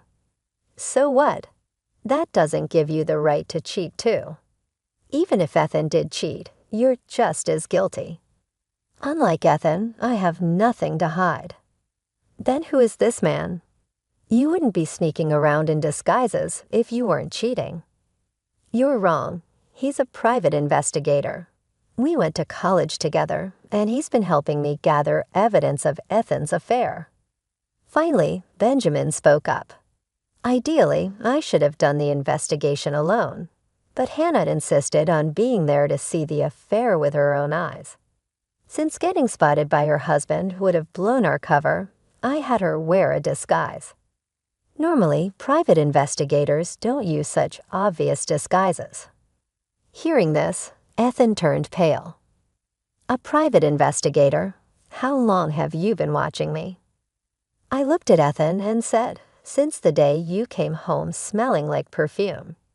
That's when I checked your phone and confirmed the affair. But no matter how many messages I collected, they weren't enough to be definitive proof. So I asked Benjamin to help me catch you in the act with your lover. I pulled out several photos of Ethan from my bag. Thanks to that, I've gathered plenty of evidence. With these, we can prove the affair, right? The lawyer, suddenly addressing the situation, quickly regained his composure and answered, yes. With these photos and the messages, there's no way to deny it. So we can file for divorce and demand alimony, right? Absolutely. Wait, don't talk about alimony like that. We're still husband and wife, aren't we? I immediately cut him off. You're the one who betrayed me and had an affair. I can't stay married to you. You're really going to throw away our marriage over one mistake. Mom, say something. His mother, of course, sided with him. That's right. A marriage shouldn't be so easily broken. You're overreacting. Hannah, divorce over an affair. That's ridiculous. Overreacting? Just a moment ago, you said that cheating on a spouse is the lowest thing a person can do. Why don't you tell Ethan the same thing? Well, everyone makes mistakes sometimes. Mistakes? Do you really think that excuses it? I fully agree with what you said earlier. Cheating is despicable. After the divorce, I'll be taking the land as part of the alimony. Wait, that land belongs to me and Ethan. Didn't you say that the land wouldn't even cover the alimony? Since the lawyer is already here, let's have you sign an agreement right now. I want a legally binding document to make sure there's no escape. Heather, trapped by her own words, fell silent. Ethan, seeing his mother unable to speak, started to panic. Mom, why aren't you saying anything? You're supposed to be on my side. I looked at Ethan and firmly told him, don't think your mom can always protect you. It's time you took responsibility for your own actions. Realizing he couldn't rely on his mother, Ethan suddenly turned to me for support. Hannah, I was wrong. You've opened my eyes. From now on, I won't rely on my mom anymore. Let's start over.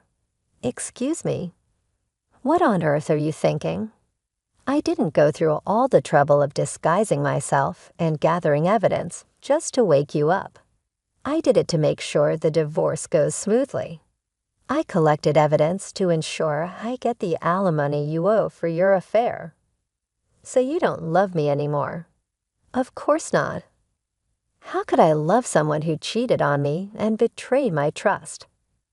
I then asked the lawyer, by the way, do you happen to have a divorce form with you? To which the rather shocked lawyer answered, well, sure, I do. Your mother-in-law instructed me to bring one for you to sign when she asked me to come today. Heather, thank you. I would be happy to use the divorce documents that you had written. I signed the divorce papers and began the alimony claim procedure with Ethan immediately. There was no way out for him with a lawyer and a private investigator there. I went right away to submit the divorce documents, and I finished the property title transfer with the lawyer's guidance. Although the acreage I was given as part of the settlement is too big for me, I may construct an apartment building and turn my land into a rental property.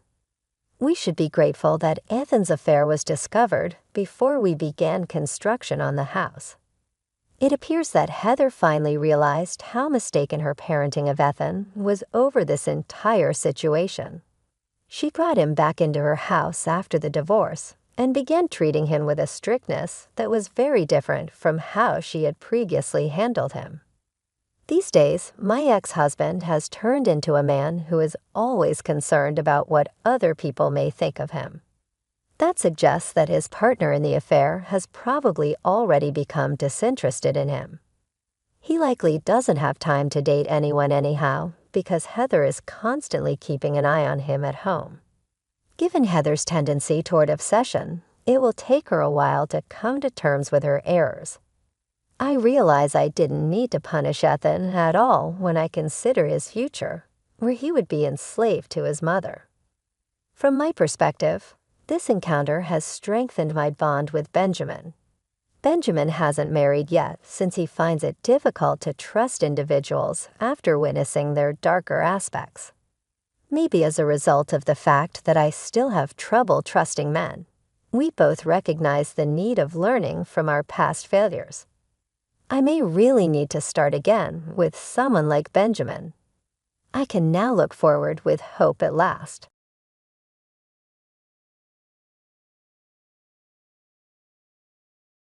My name is Sandra, and I am the mother of Michael, a college student who is 18 years old. In order to provide him with a better future, my husband, Brian, and I have been making many sacrifices for years to fund his schooling.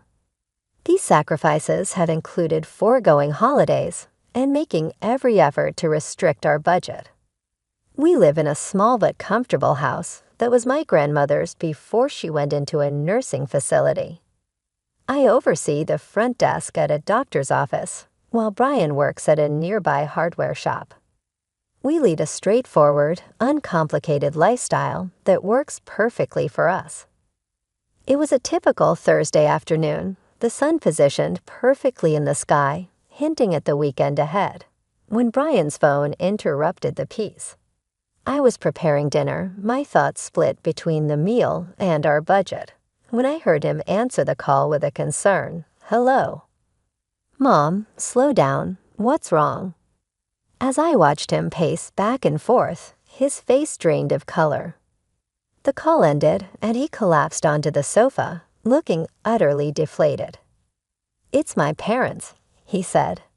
"Their business has gone under. They're bankrupt, and they've lost everything, including their house." My heart sank at the news. "Oh, Brian, that's awful. What are they planning to do?" "They want to stay with us for a while," he replied, clearly worried about our reaction. "Just until they sort things out." I paused, considering our already tight finances and the structured piece of our life that was now at risk of being disrupted. "And what did you tell them?" I asked. Brian massaged his neck, a sign of his stress. "I said I'd talk to you first. It's your house too, Sandra. I wouldn't decide this without consulting you." Brian's parents, Terry and Catherine, were far from easygoing, accustomed to a luxurious lifestyle. Our simple home was a stark contrast to what they were used to. You know how they are. This house, it's not really their style, I reminded him. "I know," he replied, his expression troubled. "But they're my parents, Sandra. They're in a tough spot." Recalling the numerous times they had visited, barely concealing their disdain for our humble living arrangements, I knew they would be uncomfortable here. Yet seeing them desperate enough to ask for help softened my stance. "All right, they can stay, but it's temporary, right? Just until they get back on their feet." Brian immediately picked up his phone, and after a brief conversation, he reassured his mother. "Mom, Sandra and I talked it over. You can stay for a bit, but you need to find your place soon. We're not running a hotel." I couldn't hear the response, but Brian's firm, "Yes, Mom, we're clear," told me enough. He hung up, visibly relieved. "They're thankful, Sandra. They'll be here next week."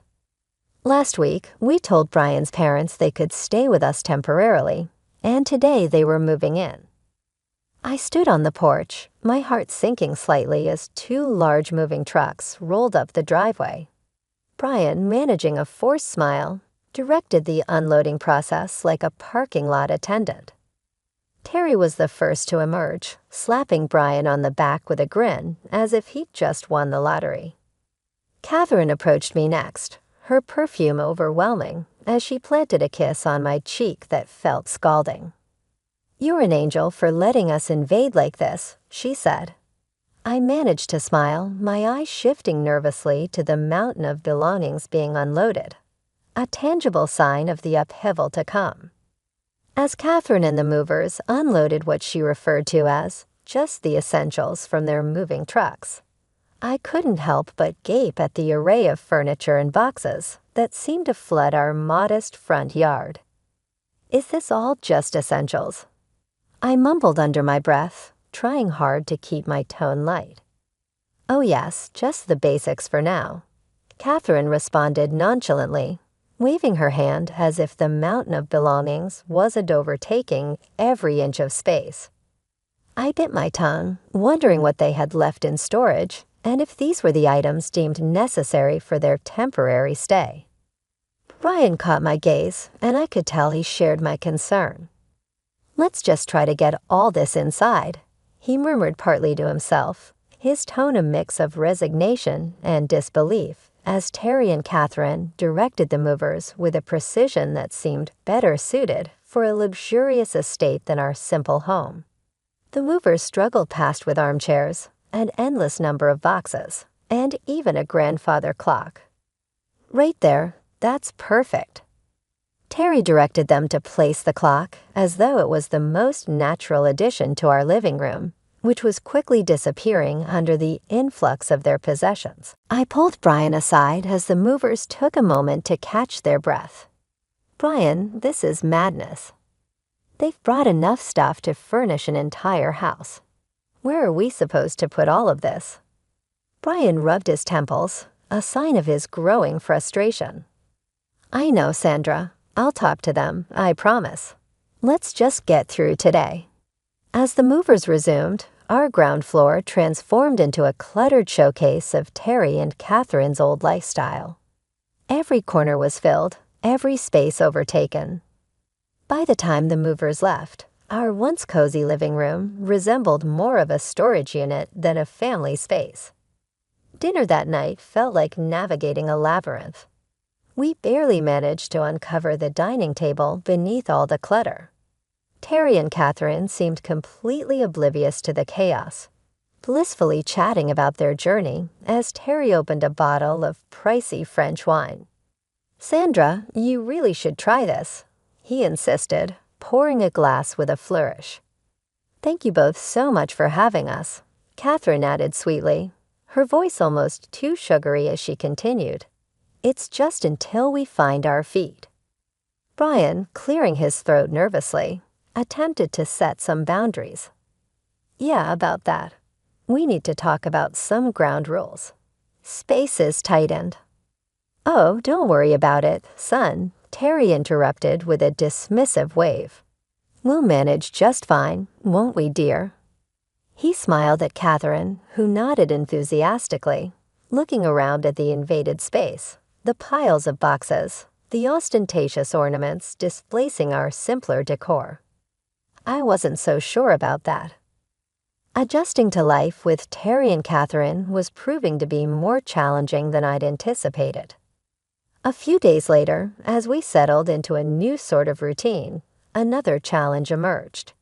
It was Tuesday evening, and I was preparing a simple dinner, spaghetti, when Catherine walked into the kitchen, her nose wrinkling in disdain. "What's that smell?" she asked, her tone dripping with disapproval.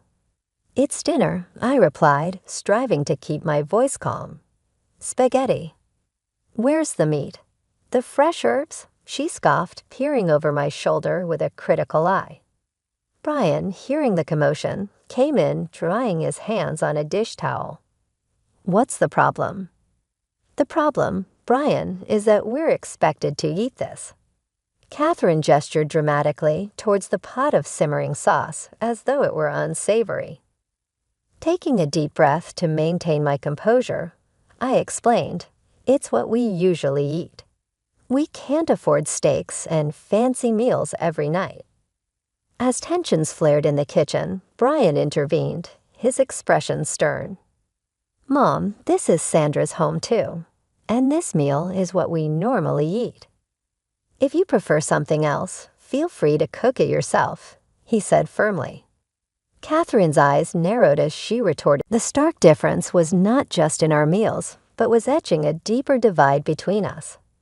Each day, unable to contain my frustration any longer, I spoke up. "This has to stop. We can't keep living like this, eating different meals. It's ridiculous. From now on, everyone in this house will eat the same food, and we will stick to what we can afford." Terry laughed dismissively, a grating sound that tested my last nerve. "You expect us to eat that slop?" "It's not slop, it's dinner. It's what we eat," I retorted, my patience wearing thin. Terry's laughter stopped abruptly, his face turning into a scowl. Catherine's tone was sharp and accusing. "How can you be so greedy and lazy? Cooking decent food isn't that hard."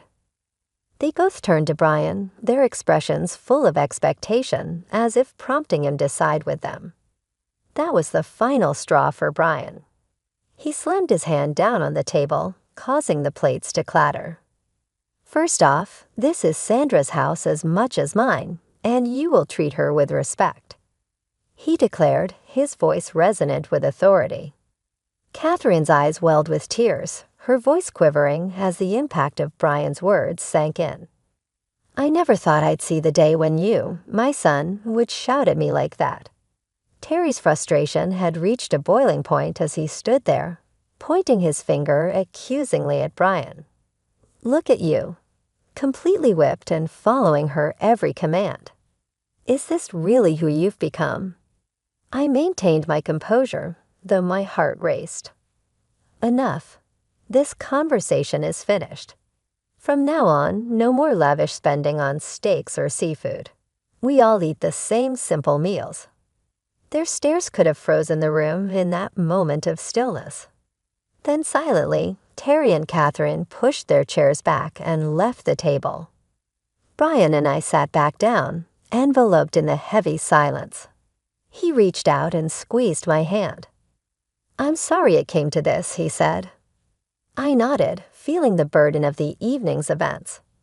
"I am too, but it's the right choice. We can't go on like this."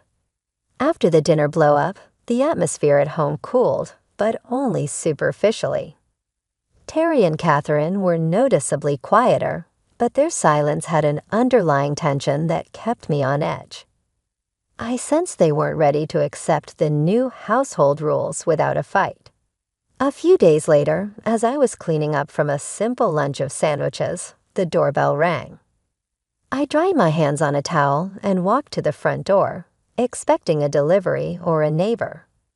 Instead, I found a delivery man with a large fragrant bag from a fancy local restaurant.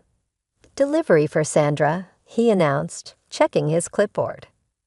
Confused, I said, "There must be some mistake." "I didn't order this." Just then, Catherine appeared with an overly bright smile. "Oh, I decided to treat us to a nice meal." "We deserved a little comfort after all the tension," she explained.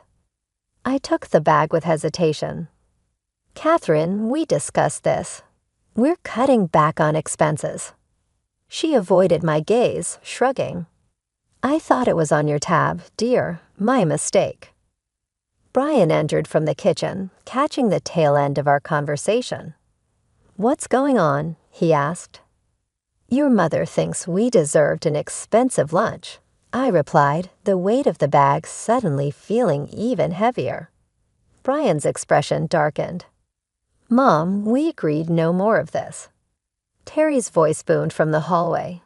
"What harm is a little lunch going to do? You can't expect us to live like hermits forever." I placed the bag down, feeling my frustration rise. It's not just the lunch, it's every unnecessary expense. We've already told you we're sticking to a budget. Catherine's demeanor turned icy. "If you're going to fuss over a simple meal, perhaps we won't bother next time." Brian pinched the bridge of his nose, exasperated. "It's not just about the meal. It's about respecting the household rules. You can't keep undermining us." The argument circled for a few more minutes until Terry and Catherine withdrew to their room, leaving the untouched, costly lunch on the table. Brian and I exchanged glances, a silent agreement between us that this couldn't continue. "I'll call the restaurant, explain the situation, and cancel any future orders made without our approval," I declared, picking up the phone. Brian nodded, his resolve firm. "I'll have another talk with them. This sneaky behavior has to stop." The peace was fleeting. After the incident with the unauthorized lunch, Catherine and Terry simmered with barely concealed resentment.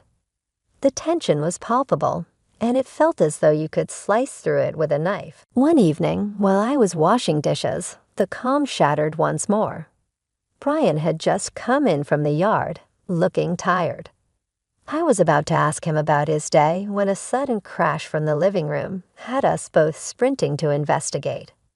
We discovered Terry looming over a shattered vase, one of the few household treasures I deeply valued. "What just happened?" Brian asked, his voice measured despite the chaos. "It just slipped out of my hand," Terry responded, his eyes barely reflecting any remorse. His tone wasn't one of apology. Rather, it carried a defiant edge. Brian crouched to collect the broken pieces, and I couldn't keep quiet any longer. This vase was an heirloom from my grandmother. It has more history with this house than all of us. Catherine, leaning against the doorway dismissively, said, "It's just a vase. You can always find another." "That's not the point, Catherine." I shot back, irritation rising in me. "This is about respect, something that's evidently lacking around here." "You want to talk respect?" Terry retorted, raising his voice. "How about the way you treat us like we're second-rate residents in our own home?" Brian rose to his feet and faced his father directly. "You're here because we allow it, Dad. Don't forget that." "It doesn't feel like we're allowed anything," Catherine interjected sharply. "It feels like we're merely tolerated." Living with Terry and Catherine felt like navigating a field of landmines, but one particular evening drove me to my limit. We were sitting at the dinner table, the epicenter of many past disputes, when Catherine dropped her astonishing new request. "Brian, I saw a lovely coat today, and I think we should use Michael's college fund to buy it," she said as nonchalantly as if she were talking about changing coffee brands. I choked on my drink, coughing as I set my glass down forcefully. "Excuse me, what did you just say?" My voice was a mixture of disbelief and escalating fury. With a sweet smile, Catherine mistook my astonishment for acquiescence. "It's only money, dear. Michael can take out loans for college. I do need a new coat." Brian, who had been silently fuming, slammed his fork down. "Mom, that's not happening. That fund is for our son's future, not for your shopping spree." Catherine's expression turned sour. "How can you deny your mother such a simple thing?" "It's not simple, and we're not discussing this further," I declared, my last shred of patience dissolving. Terry raised his voice, now echoing off the walls. "You're being unreasonable and cruel. We are your family." He then threatened coldly, "Perhaps the local news would be interested in how you treat your parents. What would your employers think?" The mix of anger and apprehension roiled within me, but my resolve hardened enough. I stood up, my voice firm. "This is not how a family behaves. You two need to look for another place to stay. This arrangement isn't working." Catherine started crying, assuming the role of the aggrieved, while Terry continued his barrage of accusations and threats. The dinner ended with them leaving the room in a huff, and Brian and I were left in a deafening silence. Once the house quieted, I retreated to our bedroom and called my grandmother. She answered after a few rings, her voice a soothing balm. "Grandma, it's Sandra," I began, my voice choked with emotion. "What's troubling you, my dear?" she inquired, instantly concerned. I spilled everything. The incessant demands, the threats, the untenable situation with Catherine and Terry. She listened quietly, her occasional murmur a comforting presence. When I finished, she spoke decisively. "I'll come and stay with you for a few months." "Are you sure, Grandma? What about the nursing home?" "I'm certain. It sounds like you need me right now." When Grandma declared she wouldn't stand by while our family was in turmoil, her voice was resolute and full of determination. Her arrival felt like a refreshing breeze had blown through our tense home. Although age had slowed her physically, her spirit remained as vibrant as ever. Terry and Catherine were noticeably discomforted by her sudden presence. Their unease was palpable. "I'll be staying on the ground floor," Grandma announced authoritatively as she entered, her suitcase trailing behind her like a faithful pet. "I expect we might need to rearrange some things." Terry's irritation was thinly veiled behind a forced smile.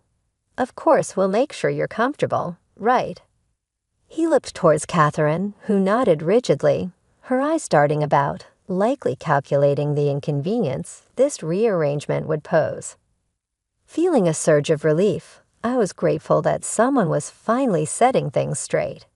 Once the movers had adjusted our living space to accommodate Grandma, she wasted no time in calling a family meeting. "Now, I've heard a lot from Sandra about the ongoing issues, and I'm far from pleased," she began sternly, cutting through any semblance of pleasantries.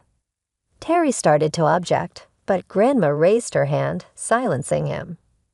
"I'm not finished. Technically, this house is still under my name, and while I've allowed Sandra and Brian to stay here rent-free, That privilege doesn't extend to you, too. Catherine's face paled. You want us to pay rent? She blurted out. Yes, I do. $5,500 a month, Grandma stated flatly. That's outrageous. Terry protested, standing up abruptly. Considering the expenses you've incurred, it seems you could manage by reducing some of your luxuries. Grandma retorted sharply. But we're family. Catherine interjected, her voice shaky. Family doesn't take advantage of each other, Grandma countered firmly. Since you've been living beyond your means at my granddaughter's expense, I find it only fair. Terry and Catherine were speechless, exchanging glances as if searching for an escape but finding none. And one more thing, Grandma continued. If you find the rent too steep, you're welcome to look for another place to live. Alternatively, if you choose to stay, you'll assist me daily. I need help moving around, meals prepared, and someone to ensure I take my medications. Catherine's earlier bravado had completely vanished. She looked like a fish out of water. Terry, who had always valued his independence, seemed as if he'd been struck. Think it over, Grandma concluded, her voice softening slightly. I need your decision by tomorrow morning. As they retreated to their room, presumably to discuss their limited options, Grandma turned to us, her expression gentler. Don't worry, kids. We'll sort this mess out. The morning after, Grandma laid out her new house rules. It was as if a switch had been flipped in Terry and Catherine. I entered the kitchen to find them packing their belongings, a growing pile of boxes near the door. We've decided to move out, Terry declared, not looking up from the box he was sealing. We found a small apartment. We'll take our things and go. Catherine was busier stuffing items into bags with swift, sharp movements. It's for the best, she muttered, almost to herself, but loud enough for me to hear. The rest of the morning passed in a blur of activity as boxes and furniture moved out the door. Brian helped more out of a sense of duty than desire, as our home finally began to feel like a sanctuary again. By mid-afternoon, the section of the house that Terry and Catherine had occupied was eerily silent, a testament to their swift exit. The echo of their departure lingered long after they had driven away. Grandma, who had been observing quietly from her chair, gave me a knowing look. Well, that's that then. They'll be all right, you know. Sometimes a bit of hardship is necessary to bring people back down to earth. We later learned that they had sold most of their possessions to cover the rent and their other debts. The luxurious lifestyle they were accustomed to had been pared down to the essentials, much like their new modest apartment. Grandma stayed with us for another 3 weeks, her presence a comforting constant in our home. But eventually, she decided it was time to return to her nursing home. Driving her back, I felt a blend of sadness and relief wash over me. Thanks for everything, Grandma. We couldn't have managed without you, I told her. She waved off my thanks with a chuckle. Oh, nonsense. You're stronger than you think. Just remember to stand up for yourselves. No one else will do it for you. Her words bolstered my confidence. I said farewell to her, assuring her that I would come back to visit soon. As I made my way back home, the space seemed more expansive and the silence deeper than before. That evening, Brian and I settled into our porch chairs, the gentle evening breeze comforting us. Life had certainly presented its challenges, but we had managed to navigate them successfully and were prepared for what lay ahead. We were confident in our ability to face the future as a team, regardless of what anyone else thought.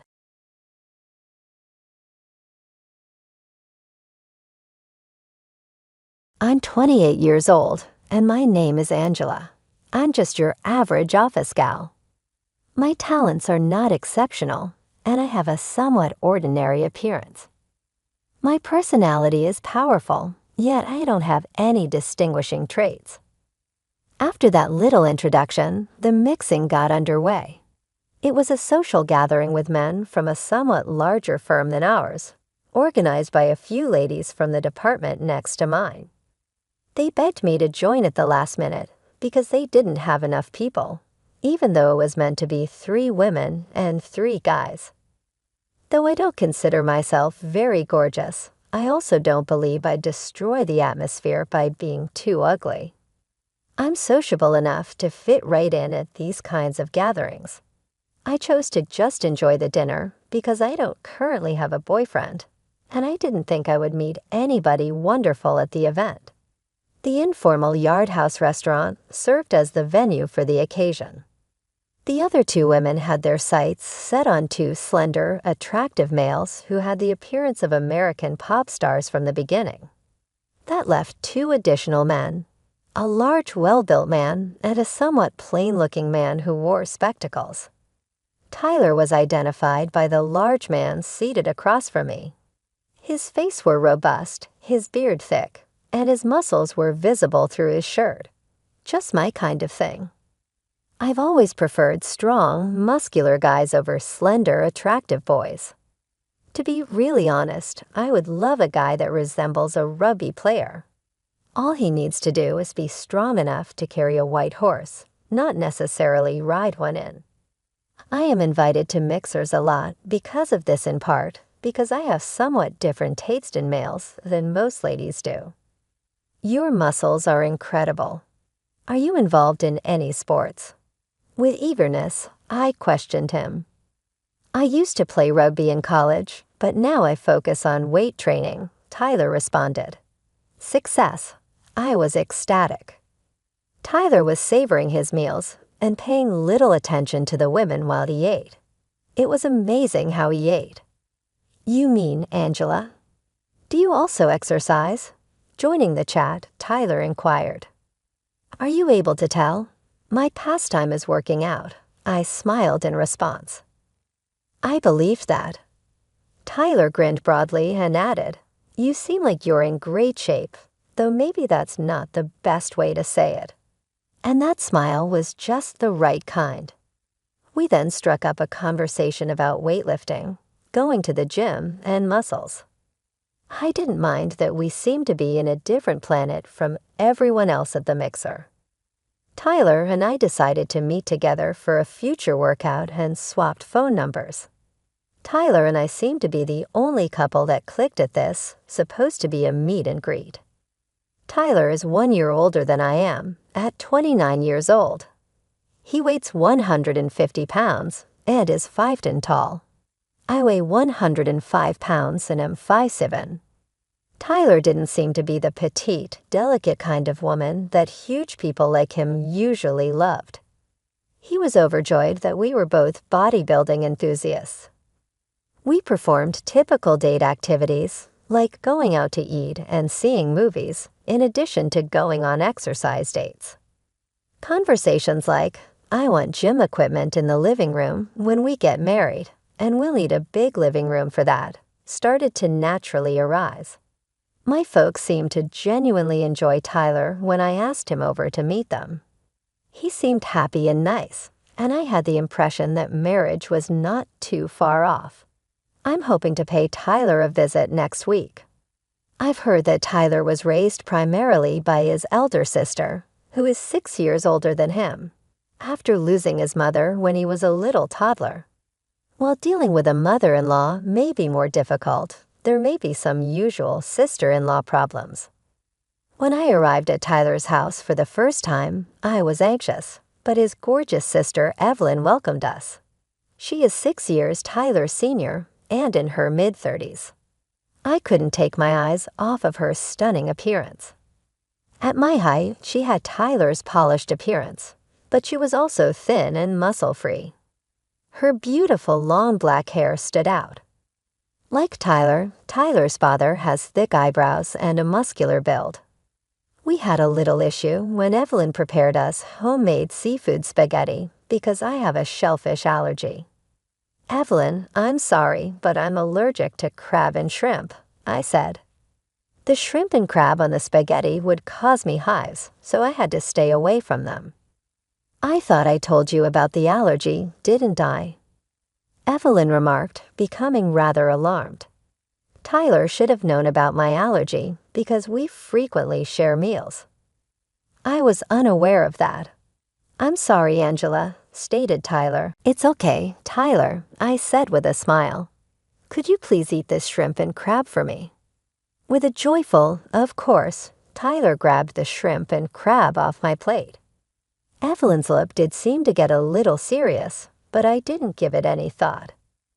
In an attempt to diffuse the situation, I responded, I'll be more careful next time. However, Evelyn went on, Angela, he won't be able to eat shrimp or crab anymore if you marry him. Though I hadn't given it much attention previously, I reasoned that I could cook without using any substances that might aggravate my allergy. When Evelyn remarked, it's really a shame because he loves them so much, I began to feel a little sorry. Was I to blame, she asked. I was perplexed. With haste, Tyler chimed in, don't worry. I can always come here for shrimp and crab, or I can always eat them when I go out. For the remainder of the stay, Evelyn would not stop talking about how much Tyler used to adore crab and shrimp, and how she would always make them for him when she was in the kitchen. Her remarks left me feeling a little uncomfortable. Later, when she saw Tyler off at the door, Evelyn said, even after you're married, you're always welcome to visit. It felt like she was hinting that I was somehow taking Tyler away from her. On the way home, I told Tyler, it seems like your sister doesn't think very highly of me. I didn't know you liked crab and shrimp so much. I was feeling a bit down, but Tyler reassured me. Yeah, I like them, but don't worry about my sister. She just cares a little too much about what I eat because it's really important to her. Tyler explained that Evelyn had taken on a motherly role after their mom passed away, which might be why she's so involved in his life. He thought she might have a bit of a sister complex because she's been both his sister and caretaker for so long. Evelyn has a very handsome boyfriend named Adam. He's actually more attractive than some celebrities, and women often swoon over him. Personally, I don't find him all that charming. Adam is 31 years old and owns a nightclub. When Evelyn was working, a coworker took her to the club where Adam was the top bartender. His job involved charming women to earn tips, but he fell for Evelyn and eventually decided to start his own business. Adam really loves Evelyn, and even Tyler's father, who was originally against the idea of her dating a bartender, has accepted him now that he owns his own nightclub. I even work out with him sometimes, Tyler said. He wants to build some muscle, but nothing too extreme. Tyler explained that he and I sometimes go out to eat with Evelyn and Adam. Once, while I was about to add lemon and sauce to Tyler's fried shrimp, Evelyn suddenly raised her voice and said, wait. Tyler likes ketchup on his fried food. Tyler calmly replied, don't worry. Angela suggested I try the lemon and sauce, and it was really good. Ketchup is great, and tartar sauce works too, but lately, I've been enjoying lemon and sauce. Even though Tyler seemed fine with the change, Evelyn's face showed she wasn't happy about it. This didn't just happen with food, though. Whenever Tyler showed interest in things I introduced him to, like foreign dramas, or when he started changing his style of clothing, Evelyn seemed upset. It was as if she didn't like seeing him change. There were also strange things that happened when we ate at Tyler's house. I would often get hives, even though no crab or shrimp were directly served. I started to wonder if the condiments or ingredients they used might have contained traces of shellfish, which I wouldn't notice. So I tried to help with the cooking at Tyler's house to see what was really going on, but Evelyn wouldn't let me. She said, why don't you help with the dishes instead? So I ended up doing dishes without being able to check the ingredients. One day, I mentioned I got hives again after we ate there last time. Evelyn responded, that's strange. We didn't use any crab or shrimp. Could it be that you have other allergies, Angela? It felt like she was blaming me for the problem. She even added, if you have so many allergies, it's going to be hard for you to cook for Tyler. I'm worried about him.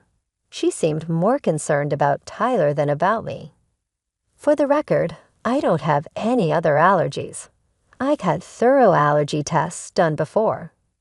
But even after I told Evelyn this, she didn't seem convinced. I started to realize that this wasn't just about her not liking me. It felt like she didn't want to let Tyler move on from her. However, Evelyn is already 34 and has a serious boyfriend, Adam. It doesn't make sense for her to stay so attached to her brother, especially since she's clearly in love with Adam. I've been thinking that maybe Adam could help resolve the situation. After all, shouldn't Evelyn and Adam be thinking about getting married themselves? It's time for them to move forward, too. I asked Tyler about it, and he said, I've talked to her many times, but she says she can't think about marriage until I'm settled and married. It seemed like Evelyn might be delaying her own marriage because of Tyler. Then something unexpected happened one day. Evelyn and Adam invited us over for a meal. Right after Tyler excused himself to go to the bathroom, Evelyn stood up too, saying she needed to step out. A little later, Tyler came back, supporting Evelyn, who was holding a handkerchief to her mouth and looked like she was in pain. Adam immediately stood up and asked, "Are you okay? I'll take you home." But Evelyn refused and said, "It's fine. We've already ordered the food, so enjoy yourselves. I'm going home with Tyler." So they left together, leaving Adam and me alone. It felt a little awkward, but since it was a fancy Italian meal, we tried to enjoy it. Then, out of nowhere, Adam looked at me and said, "Angela, you're unique, very creative and lovely." As a former bartender, he knew how to charm women, but what shocked me was what happened next. Adam gently took my hand and whispered, "Hey, how about we have some fun together?" I was stunned. What was he thinking, making a move on me right after Evelyn, his girlfriend, had just left feeling sick? He was supposed to be in love with Evelyn. Handsome as he was, his behavior was completely out of line. I pulled my hand away and said, "Please stop joking. Evelyn would be upset if she heard this." But Adam's response surprised me. With a sly smile, he said, "She won't be upset." I couldn't believe it. I quickly made it clear I was not interested in good-looking guys and firmly rejected him. Adam just laughed and said, "You're interesting, Angela," without showing any offense. Refusing his offer to drive me home, I hurried to the station and texted Tyler. I felt a strong need to see him and explain what had just happened. When Tyler arrived, he asked, "Why did you call me here? What happened?" I led him to a quiet spot and apologized before asking, "By the way, how's your sister?" I wasn't really worried about her, but I wanted to ease into the conversation. Tyler replied, "She was fine. As soon as we got home, she was just making a fuss. It's too bad we couldn't enjoy the Italian meal." Then I dropped the bombshell. "After you left, Adam made a pass at me." Tyler's usual calm expression turned serious. "What? What? Why? He's supposed to be with my sister," he said, clearly shocked and confused. That's what I said. I told him Evelyn would be upset, but Adam said she wouldn't be. What does that even mean? I asked. "That's really bad," Tyler murmured, deep in thought. The story he shared next was surprising. He explained that whenever he introduced a girlfriend to his sister, the relationship would end soon after. The reason for the breakups was always the same. The women would say they had found someone else. Once I saw an ex-girlfriend getting cozy with a man who looked like Adam, Tyler said. It was from a distance, and he was wearing sunglasses, so I thought I was mistaken. Hearing this, I was shocked. It seemed like Evelyn might have been using Adam to break up Tyler's relationships. This was too serious to brush off, so I decided to be direct with Tyler. I told him how I often got hives after eating meals cooked by Evelyn, and reminded him that I only have an allergy to shellfish. Nothing else. I understand that she wants to keep you close, but we can't be happy in this situation. And it's not good for her either, I said. Tyler sighed and replied, "Yeah, you're right. I'm really sorry, Angela. I never thought my sister would go this far." He was clearly shaken, but I had to be honest with him about how I felt. "If you choose your sister over us, Tyler, I can't stay in this relationship." Tyler responded without hesitation, "I choose you, Angela. We'll face my sister's issues together. Once we move out, she won't be able to interfere," he added with a bit of relief. "I'm really glad you're not into handsome men. It wasn't my fault I got dumped." Before we both laughed a little, it felt like our bond grew stronger. From that point on, we were moving toward marriage. I decided not to visit Tyler's house anymore, and keeping some distance from his sister meant she couldn't interfere. Our wedding preparations were going well, but I couldn't help feeling anxious. A quick search online revealed so many horror stories about things going wrong at weddings and receptions.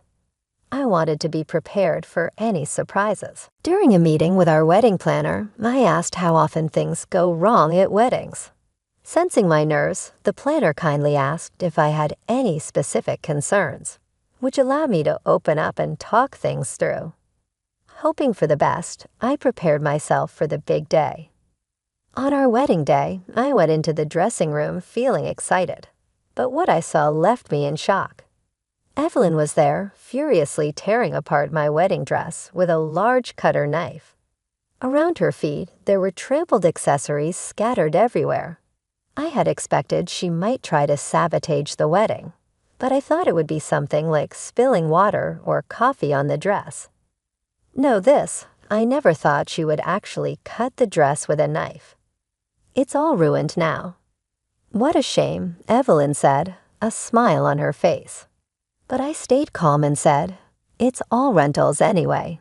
Most people don't buy expensive custom-made dresses for weddings." Her smile faded a little. "What? But you can't have a wedding without a dress," she exclaimed. "That's why I have a spare dress prepared," I replied calmly. "I liked the one you ruined more, but I'll just go for the other one." Just then, there was a knock on the door, and Tyler walked in. He froze when he saw the scene. "Evelyn, why would you do this?" he asked, clearly shocked. The wedding planner, who was with me, said, "All these dresses and accessories belong to the venue. Should I report the damage to the police?" Tyler quickly replied, "We'll cover the costs. I don't want a criminal in the family on our wedding day." When Evelyn heard the word criminal, she finally seemed to understand the seriousness of what she had done. She started yelling, "Criminal? What are you talking about? I'm just against this marriage."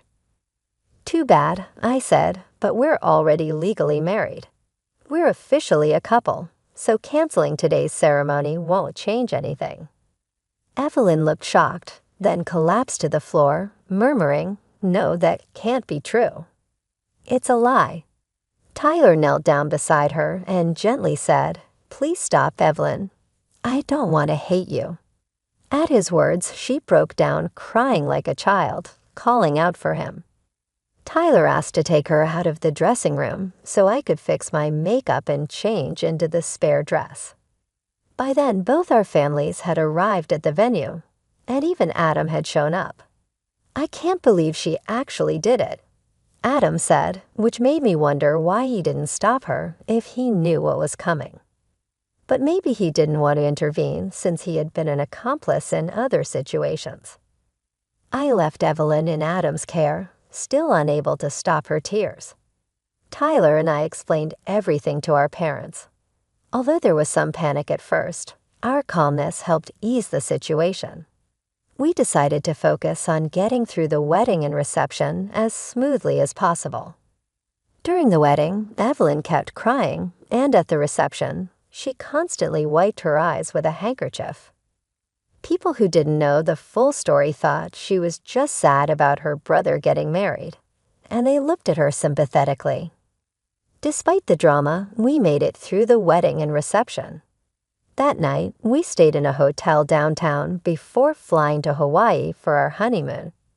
We had a week-long culinary tour ahead of us, and Tyler's comforting words kept playing in my mind, reassuring me everything would be fine. "I don't want to dislike you any more than I already do," Tyler had said to Evelyn. It seemed like those words were the greatest punishment for her. 5 months later, Adam visited our new home, bringing a huge bouquet of flowers as a gift, showing his usual charm with women. Since the wedding, Tyler hadn't returned to his parents' home, so he hadn't seen his sister. Sometimes she would try to contact him, but Tyler kept his distance, refusing her calls. However, I could tell he was still worried about her when he asked Adam how she was doing. The reply was unexpected. "Actually, I've been thinking about breaking up," Adam said, catching Tyler by surprise. "What?" Tyler exclaimed. Adam explained after that incident, "She's just not the same anymore. I used to love her because of how hard she tried for you." His words were vague, but I got the feeling Adam was tired of the whole situation. Still, I thought it might be better for Adam to stay with her. Without him, who knows what she might do next? Maybe she would get married and have kids. If she had a son who looked like Tyler, she might regain her old self. I suggested trying to protect our peaceful life, especially now that I was pregnant. I couldn't help but feel anxious about what Evelyn might do if we had a boy who resembled Tyler. To my surprise, Adam was thrilled by the idea. "I hadn't thought about marriage before, but I'll consider it," he said enthusiastically. Just a month later, Adam and Evelyn registered as a married couple. His quick decision-making as a former bartender was astonishing. Not long after, I gave birth to a baby boy who looked just like me, which came as a relief. I knew Evelyn wouldn't be interested in him, though I hadn't been very keen on the idea of having kids before. I quickly grew attached to our son and appreciated how special he was. I could now understand in part Evelyn's strong attachment to Tyler. Tyler warned me, "Angela, don't end up like my sister one day." His face was confused and melancholy. Adam and Evelyn also went on to have a kid in the interim. Evelyn's pregnancy and delivery went just as planned, but instead of a boy that resembled Tyler, they were blessed with a stunning little girl who is as priceless as a pearl. To our astonishment, Adam developed an obsession with their daughter instead of Evelyn. He would give us sweet photos of her as a child, even though we hadn't asked for them since he was so enamored with her. She recently celebrated her first birthday and has grown even more endearing and adorable. While our little naughty 3-year-old is quite the handful, his charm is only enhanced by his mischievous nature. Adam makes jokes about how he'll stop at nothing to frighten away any potential suitors his daughter may have in the future. That seems to be a protective trait shared by Adam and Evelyn. It seems like they fight a lot about their daughter, but to be honest, I don't care. I do find it a little odd, though, because they never give us pictures of the entire family, only their kid. But that's not my business. That's theirs. In addition, I already have too much on my plate because I have twins due in 3 months. The young ones need a lot of care because they are already as busy as tiny monsters. I just lack the energy to think about the issues that other people are facing. Tyler now spends much of his time on the training machine we put up in our large living room. Originally intended to be used for postpartum body recovery, it was soon repurposed into a washing rack. Having to run after so many kids has made me understand how crucial it is to maintain my strength and endurance. Perhaps when we have more kids, we'll move the machine and go to the gym often. Tyler quips, though, that we'll never run out of weights, even without the machine. As he says this, I am reminded of how much I love him as I watch him perform squats with our son on his back. I'm sure I won't turn into his sister because of it. All I can hope for is that our children will grow up to find fantastic companions and enjoy the type of amazing life I've been fortunate enough to lead.